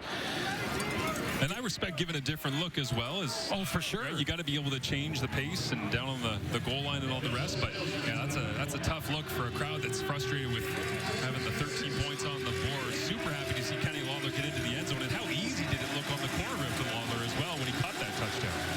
Well, you know, trying to get the first down first, I understand that. And get a new set of downs with a chance down in the red zone deep. So, and you're right, to change it up and have a play designed for that exact scenario, it just didn't execute it. Well, they're working through it on the sideline right now, as you see, as Vernon Adams Jr. goes to work with a flag up.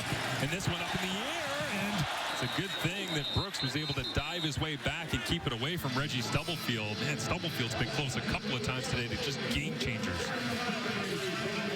Yeah, he drops underneath that, has a chance at it after the tip. Looks like there's another penalty.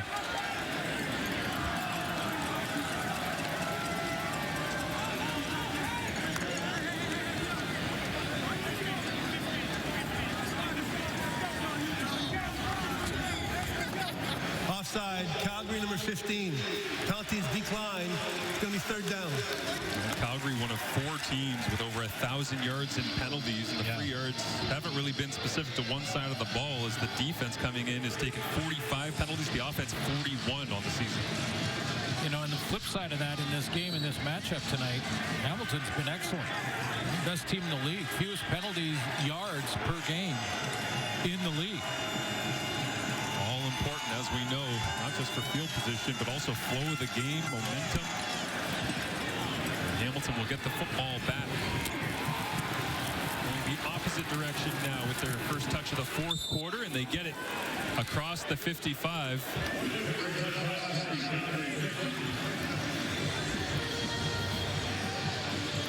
As Kenny Lawler in the offense ready to take the field once again, and a special pregame set of kicks by Clint from McFly's Shoe Rescue right here in Hamilton, Ontario, and autism awareness for Kenny and his son, and a huge part of the reason he is a Hamilton Tiger Cat and he has an opportunity to be in this organization is because Ted Kavaya really recruiting him on the basis of, hey, here's the programs that are in place in local schools for your son to make sure that he has the very best education and surroundings possible. And Kenny honoring that with autism awareness in Ontario today, as Lawler's teammate Tim White running free gets chopped down, tracked down from behind. And a tremendous effort from Tim White that time to get yards after the catch. Good read and throw from Bo Levi Mitchell here to get it to Tim White. Something about the way Calgary's playing coverage-wise, that he has been a primary receiver for a lot of this night. And it's been a bit of a roller coaster for him, but a couple of good catches in this second half.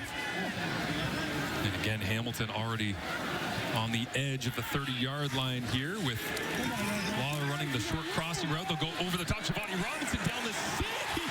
And did he hang on to it? Touchdown, Tiger Cats. The big man, Giovanni Robinson.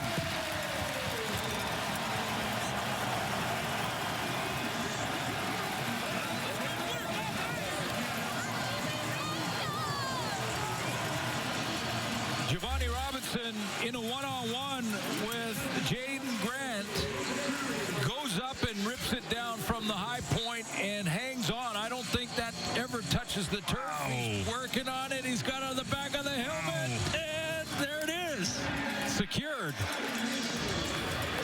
Well, the hidden backstory to this is you saw the look on Bo Levi Mitchell's face saying, what? That's a what? good catch. Because it was a fantastic catch, but he also said, I threw a seam in practice the other day to Giovanni Robinson, and it was like, well, you know, maybe we don't need to do that because it's dangerous, and you know, Giovanni's not the most experienced guy of running directly down the seam, and turns out Giovanni Robinson down the seam is a pretty good option.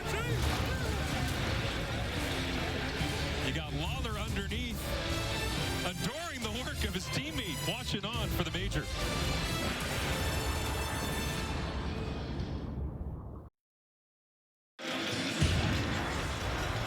Early in the game, we talked about Divine Scott, who will probably come down a little bit more and not play in that middle, and that's where the seam is going to come from Robinson. So he's on the backside tight end over here.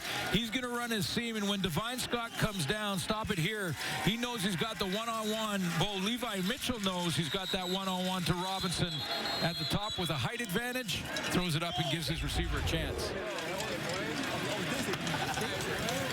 And Giovanni Robinson, former basketball player. Well, this is a new hybrid receiver. I mean, Javon Catoy, Tommy Neal, Kevin Meatall, and now Giovanni Robinson as well. Like these big, almost tight end type guys, you know, that can block in the run game. You can actually play them as fullbacks as well, but they can run. I mean, they can get down the field and run. You've been around this forever, and so the idea of the true tight end, yeah, right? Like disappeared, comes back, disappeared, comes back. Well, Doug Flutie made it go away. Yeah. When Doug Flutie said, "We don't want any backs. I just want 6 receivers the whole time." It's amazing the evolution of offensive football and how things come and go. But yeah, you're right. The big body receiver that you can use in those more traditional ways. But I just love, I mean, Nick Arbuckle said a couple of weeks ago to me the idea of, he's like, I love watching film of the Hamilton Tiger Cats because they're fun. They do so much different stuff. And he just, in terms of studying the idea of CFL football and using a tight end, he loves it. And that's what Bo had to learn from Scott Milenovich and his system. Absolutely. So Vernon now with a little bit of pressure. Back to a one-score ball game with 12 minutes remaining in the fourth. VA looks right, pumps, middle, pumps, and now will take off, uses the legs, gets to the outside, the 45, and slides his way down before Reggie Stubblefield and Devin Verasuk can get to him. There's been times when VA has had either Philpott or Dietrich Mills on a little swing out of the backfield, and he's elected not to go out there to him. Looks like he's at times looking for something bigger, and then the pocket disappears on him. Ironic because the other team in Alberta that is playing later on tonight, Cody Fajardo, if he sees an open receiver in the flat, he's taking it every single time. Well, they've been open. Yeah. Open again. Rips this one. And the 99-mile-an-hour fastball right into the feet of Tevin Jones. And this is what I mean. I mean, that's an easy, first down throw. And VA would like that back. But watch this here. That's Dietrich Mills out of the backfield, standing right beside him. A little bit of a delay, checks for blitz, no blitz, and now he's out. Look at the room. I mean, there's been 4 or 5 times I've seen tonight that VA has had that and not gone there. And so Hamilton ready to get the football back after the Giovanni Robinson touchdown. That's exactly what VA's seeing. He's going, you know what? I got the back in the flat. That's a 20-yard gain. And this one absolutely hammered by Bassett. It's a 54-yard punch with a solid return coming the other direction out to the 25-yard line for Isaiah Wooden. VA watches on, waiting for his next opportunity, while Bo Levi Mitchell has his right now. Bo Levi Mitchell hoping to get the party started in Hamilton here on Thanksgiving weekend. His second half significantly better than the first. Obviously got off to a rocky start with the interception on the first attempt, but between finding Kenny Lawler and then Giovanni Robinson, and now the artist of many a fourth quarter comeback. Down 7 with 10.5 remaining. Quick ball fake, and then looks to fit it into a tight window on the crossing route. Keandre Smith unable to hang on, and Bo missed that one just a little bit outside. Yeah, he just missed that throw. But yeah, the alarm clock has gone off. You see a little bit more urgency. He has the crosser. Keandre Smith has had a quiet afternoon.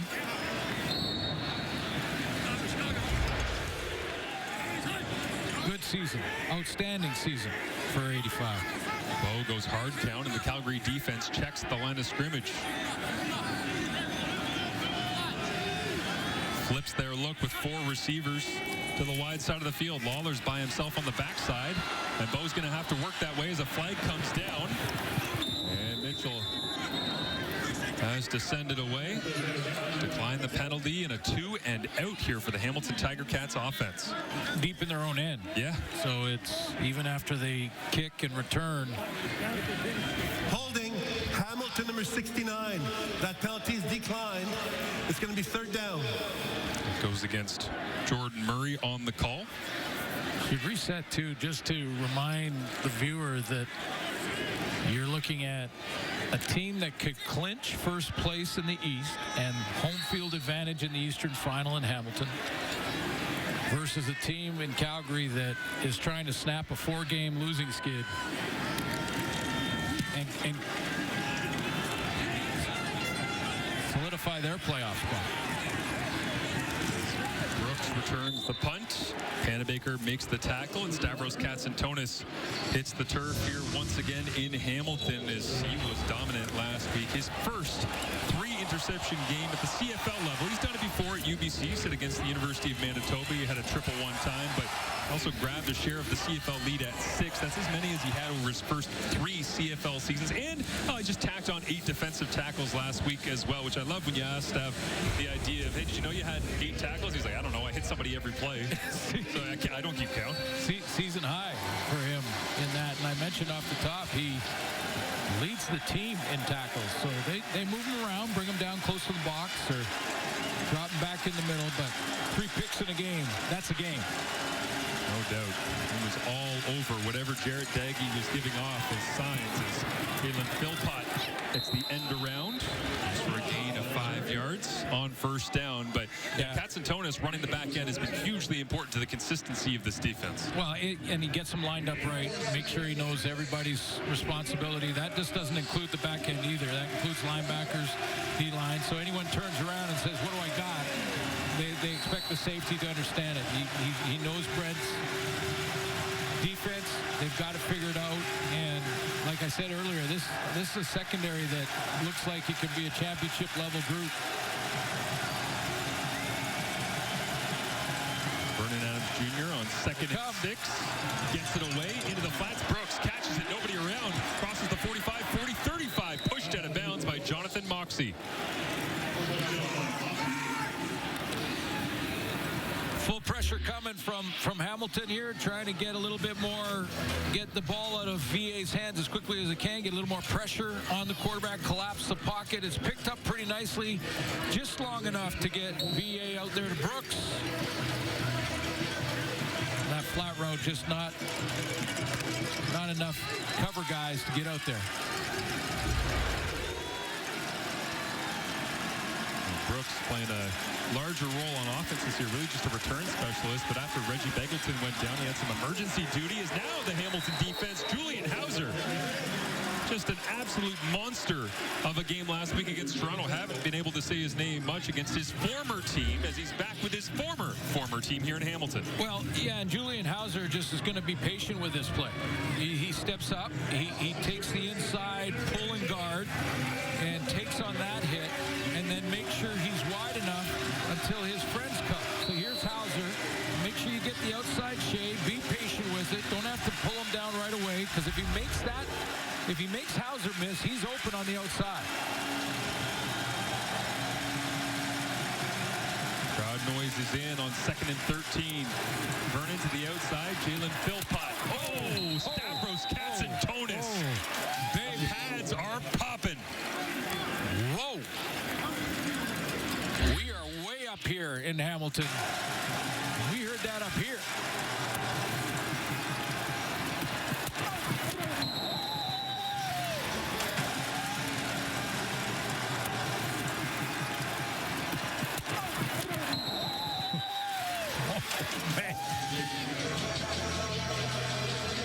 I could hear Stavros having some fun with it at the end of the play as well,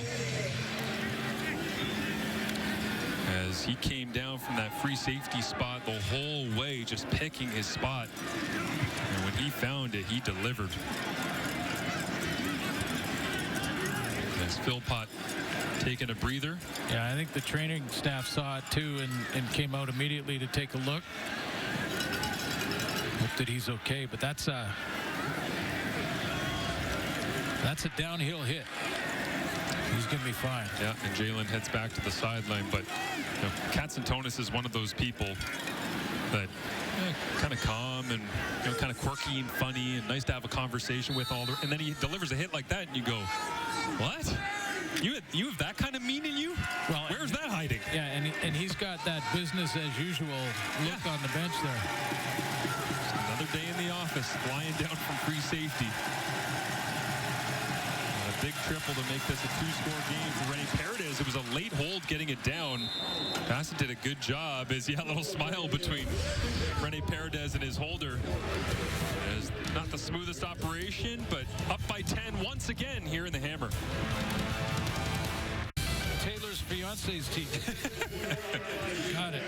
Well, last Sunday night, I was just distraught sitting around watching a team that wasn't wearing the correct uniforms play awfully against the New England Patriots. What was that from the Bills last Sunday night? Oh, my goodness. Couldn't put it together. He'll be okay. He'll be back. I'm not too concerned. It's all good.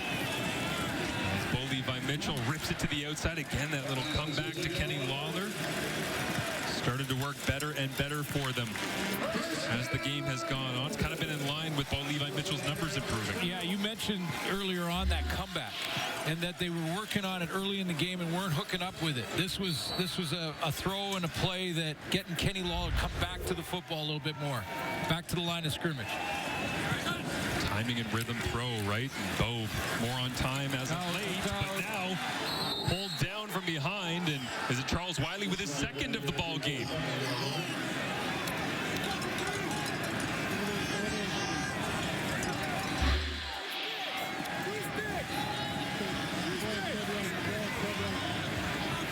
Wiley's just another bull rush. Saw a very similar sack by Clarence Hicks in the first half, just almost exactly the same from the opposite side. Straight bull rush right into Bo Levi Mitchell. Had 2 sacks on the season coming in. He's doubled it here today with 2 on the afternoon. Again, back to the comeback. Lawler turns around and crosses the 50-yard line to get the first down. Anthony Johnson down in a little bit of pain.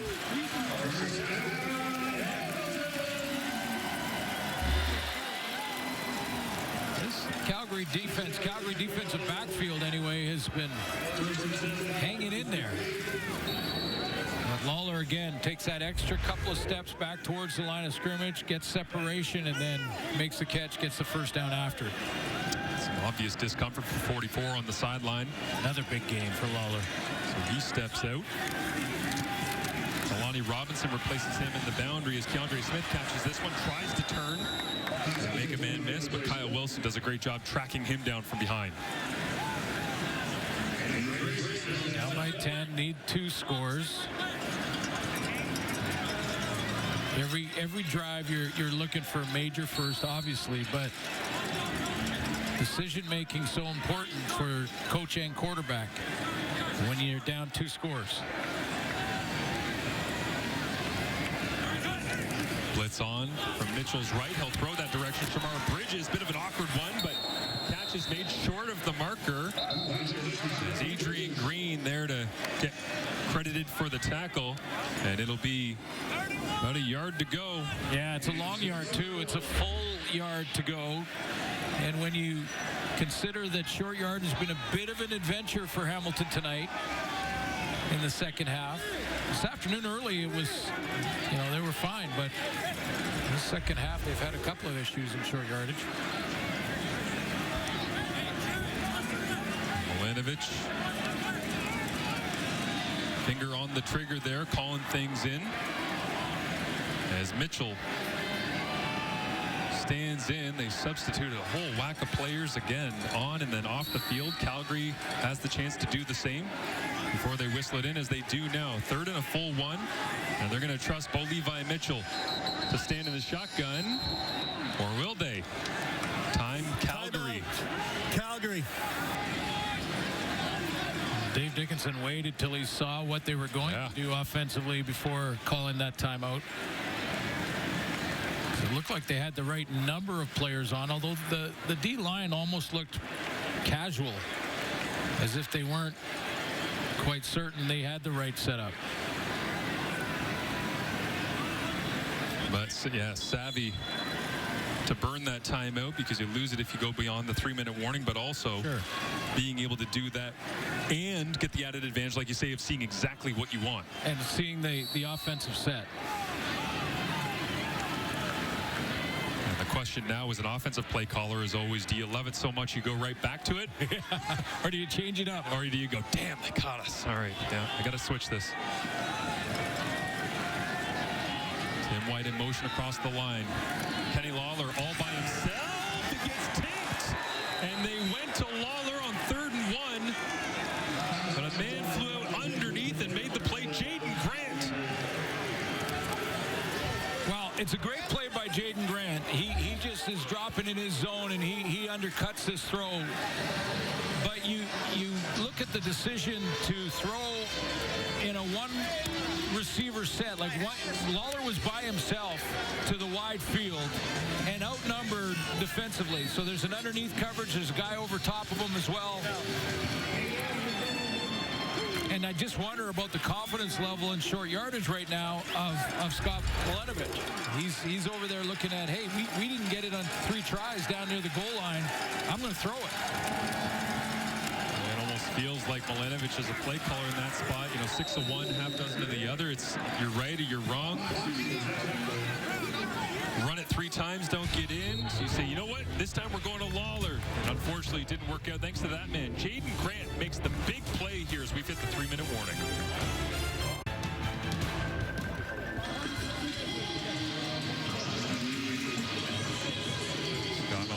Watching on as Jaden Grant continues to get congratulations on his high pointing of the football, knocking it away.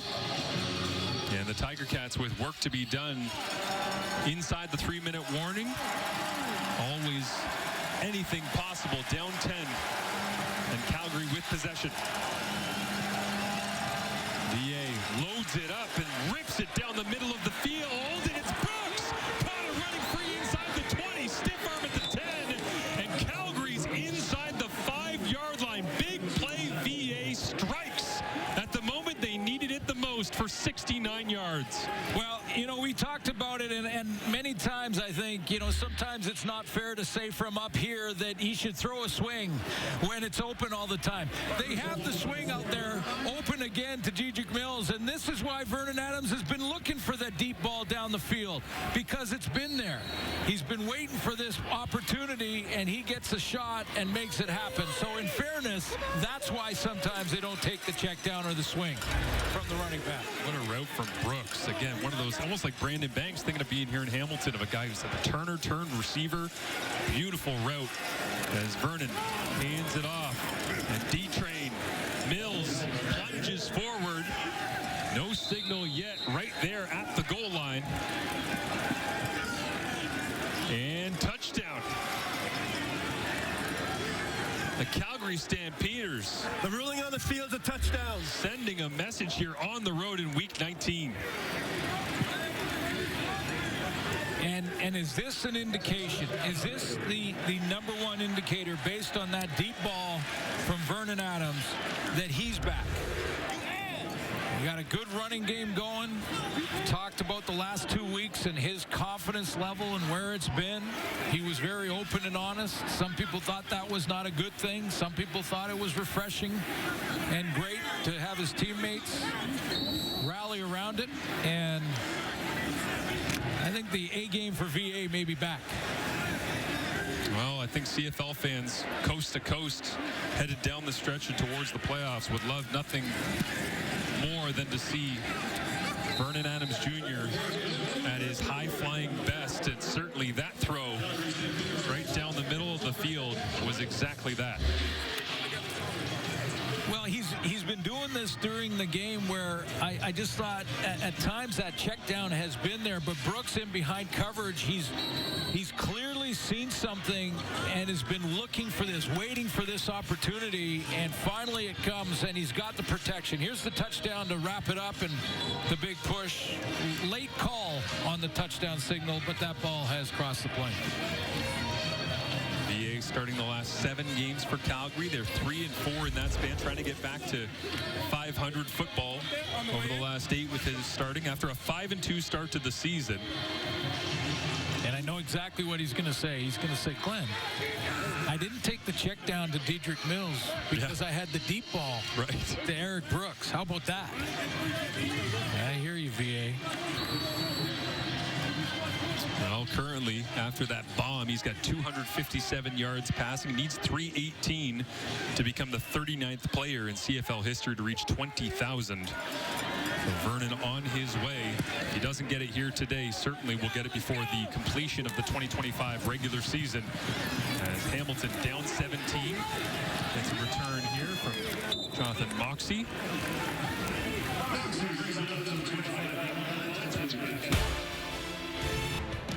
Happy Thanksgiving weekend. Absolutely. Everybody watching, be in Montreal for a little turkey cutting, and boy, Montreal will be doing a little scoreboard watching here today, won't they?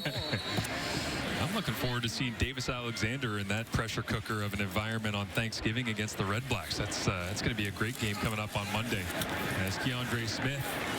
Well, Montreal's back in the fight for first place. I mean, this was the opportunity for Hamilton to lock it down and get that bye to the final. So important.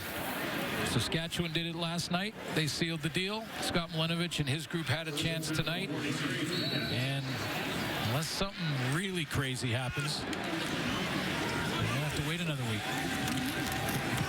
As Mitchell completes, Tim White at the 50, crosses the 55, and Tim wants to go for a longer run to the outside, goes backwards to go forwards, but nothing doing there as, Hamilton still has the tiebreaker against the Alouettes, obviously, but Malenovich said last week before the game against the Argonauts that you can't at any point in this league expect anybody to help you.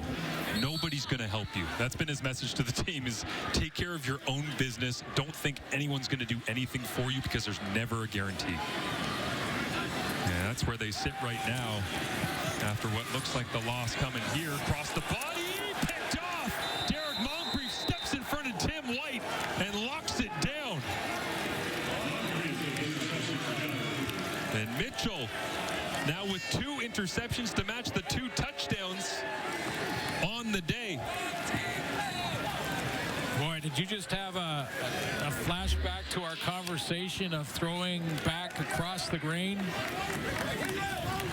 and getting it intercepted? Not that it's going to unfold like it did last year by any stretch of the imagination, but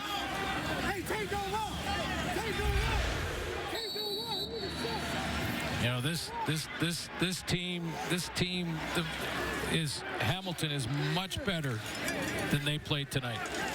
They're, first place team in the division. Big win against Toronto. Their rival down the road. And, when you look at winning 4 of their last 5, and that Toronto game, almost putting 50 on the Argos. And for Bo, having 9 interceptions on the season, he said to us that that's been the difference in his year. Is, are you protecting the football better than other quarterbacks? Are you scoring it more? He's only had 2 interceptions over their last 4 games, and he has the 2 here today. So, yes, he might have been setting a slightly unrealistic standard, but that kind of says how the day has gone. Just didn't have it in a couple of different ways today, despite some moments of brilliance, which you always expect from a veteran quarterback with arm talent like Mitchell. Yeah, they were the second best team tonight by a long shot all game long. So if they did come back, they got it to 1 possession just around the 3-minute warning. If they did come back, it was going to be a miracle comeback, because Calgary's been the better team, top to bottom. Isn't it amazing what win can do for you, though? Because coming in, Calgary, very much the mood was, this has been a tough stretch, man. Yeah. Like, it's tough, and, we got to go on the road. And injuries. What's happening with the playoff seeding? Are we going to get a home game? All of a sudden you win, you go, yeah, Edmonton loses. You're 9-7. Feels a heck of a lot better than it did about, 3 hours ago. Well, and consider the makeshift secondary. Guys playing in their first game in those positions made some plays tonight. Adrian Green started it out with that big interception, the very first throw from Mitchell. another solid, well, better than solid running game. So the balance is there for, you know, and maybe most importantly, VA didn't throw a pick. Yeah, perhaps most impressive, as you say, Suits, is the secondary. Yeah. Like the idea of just piecing it together. When we were looking at the depth chart and you see Damon Webb down, you just go, oof. Yeah. And then, oh, his backup's down. Woof. What are they going to do? You know, because Ben LaBrosse isn't back from the 6-game injured list yet with a hamstring. You start thinking, how are they going to piece this together? But man, they certainly did today. Sheldon Arnold out, Lance Robinson playing for him, Tyler Richardson, Anthony Johnson playing for him for a couple of weeks. Unbelievable. And the variety of contributions, right, as Ludwig Choquette gets the carry here. You start to realize just how good the Stampeders have been in a variety of different facets, and with Joshua Coker being down as well, right? And Demery not available coming into this game. So yeah, overcome a lot of adversity here. Snap a 4-game losing skid, and all of a sudden are thinking, hey, we can host a playoff game. Yep. And there's a whole bunch of tiebreaker situations going on there, depending on what happens again later tonight, too. Winnipeg and Edmonton.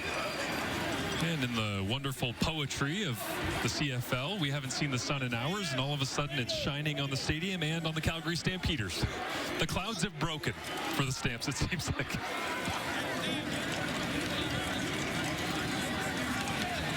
This is an outstanding win by the Calgary Stampeders because of a lot of reasons. Most importantly, just their overall confidence. A team that started so quickly and so strong were considered tops in the league, both sides of the ball. And they needed this one badly. They got it, and they're back in the playoff fight. What a day for the Calgary Stampeders, and VA back on track. We'll send it to Kate and the panel after a tremendous afternoon for the Stamps here in Hamilton. And Marshall, I completely agree with what you said, that this feels a lot better for the Calgary Stampeders than it did 3 hours ago. We were talking about this 4-game slide, them moving in the wrong direction, and now all of a sudden right back in that race, talking about a home playoff game. I mean, this turned everything upside down.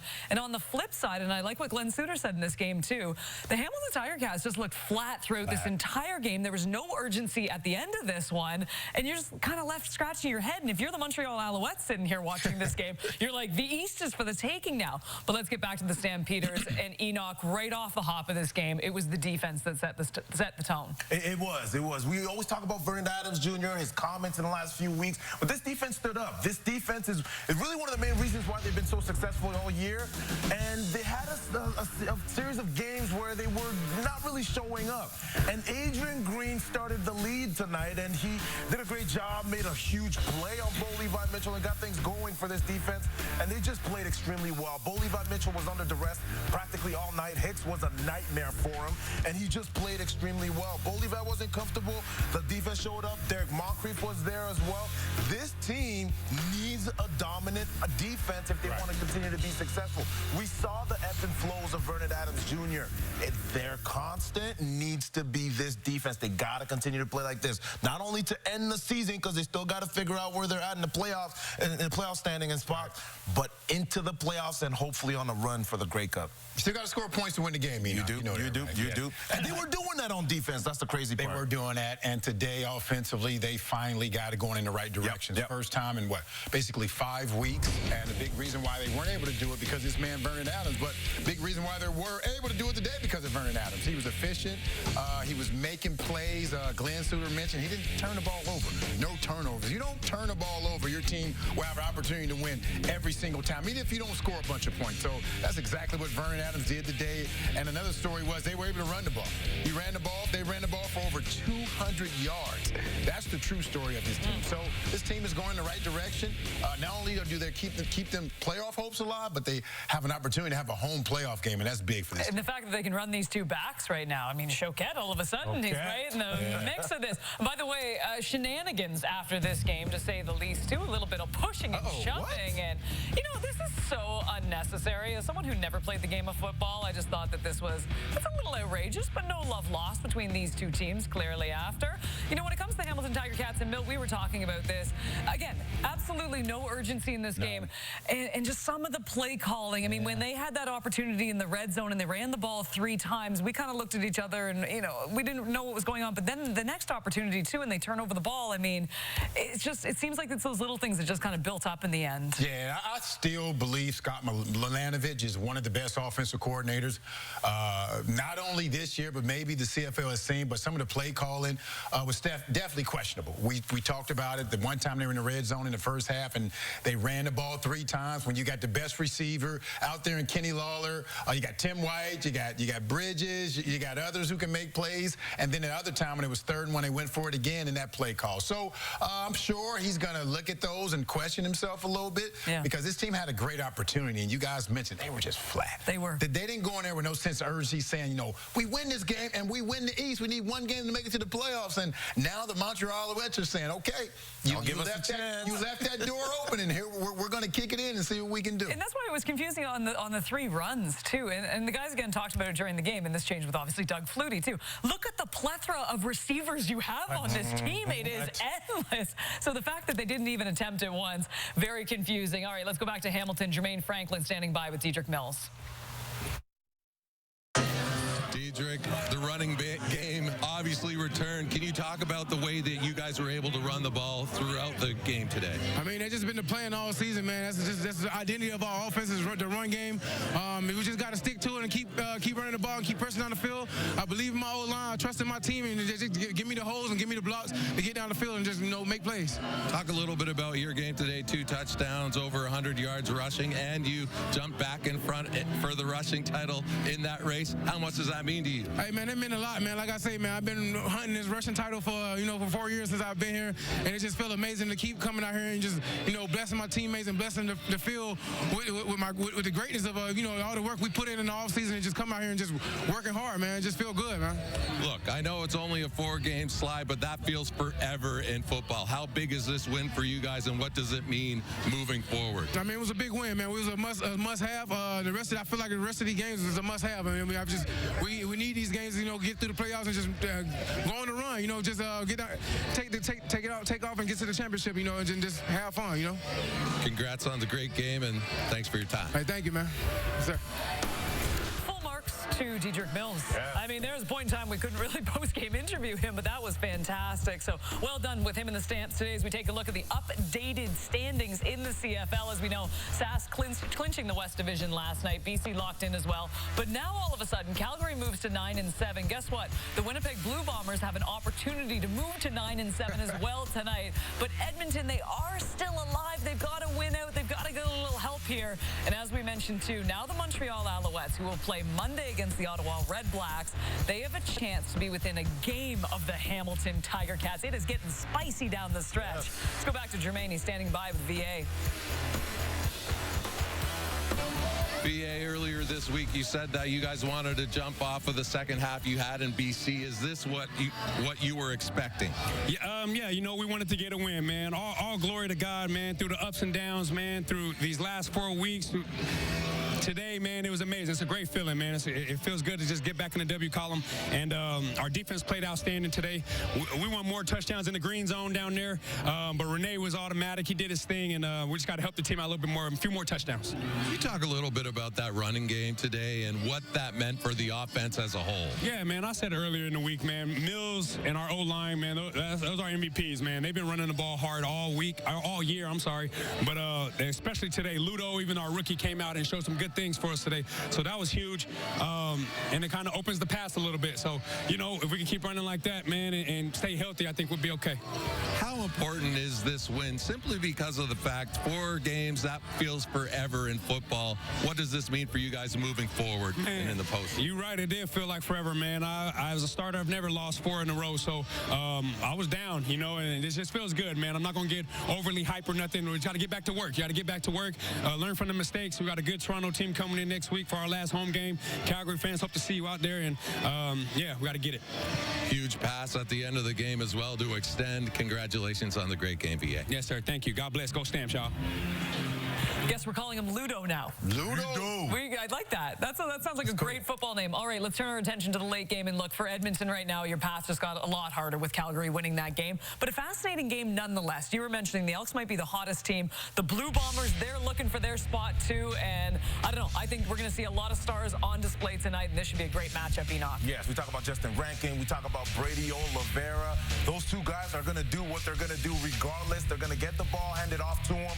But you look at these two quarterbacks, I think that's going to be the marquee matchup right now for sure, Milt. You look at the last time we saw Zach Collaros on the football field, he looked amazing. And if we can see that same version of himself that we saw on the field, this Winnipeg Blue Bombers is going to be extremely confident going into the playoffs. And that's what they need to see. Obviously, you want to involve the running game, but Zach, which Zach are we going to see is going to be the question to see going forward for sure. Should be a monster game. As you can see, it's up at 7 Eastern, 4 Pacific. It's the Winnipeg Blue Bombers who hope to clinch a postseason spot with a victory. And Edmonton needing a victory tonight to stay alive. You can see that one as mentioned. 7 Eastern, 4 Pacific on TSN. For the Calgary Stampeders, a massive victory today. They snap a 4-game slide, moving to 9-7 on the season, while the Tiger Cats open the door for the Montreal Alouettes, who would look to come within a game on Mondays. They take on the Ottawa Red Blacks. Thank you for watching.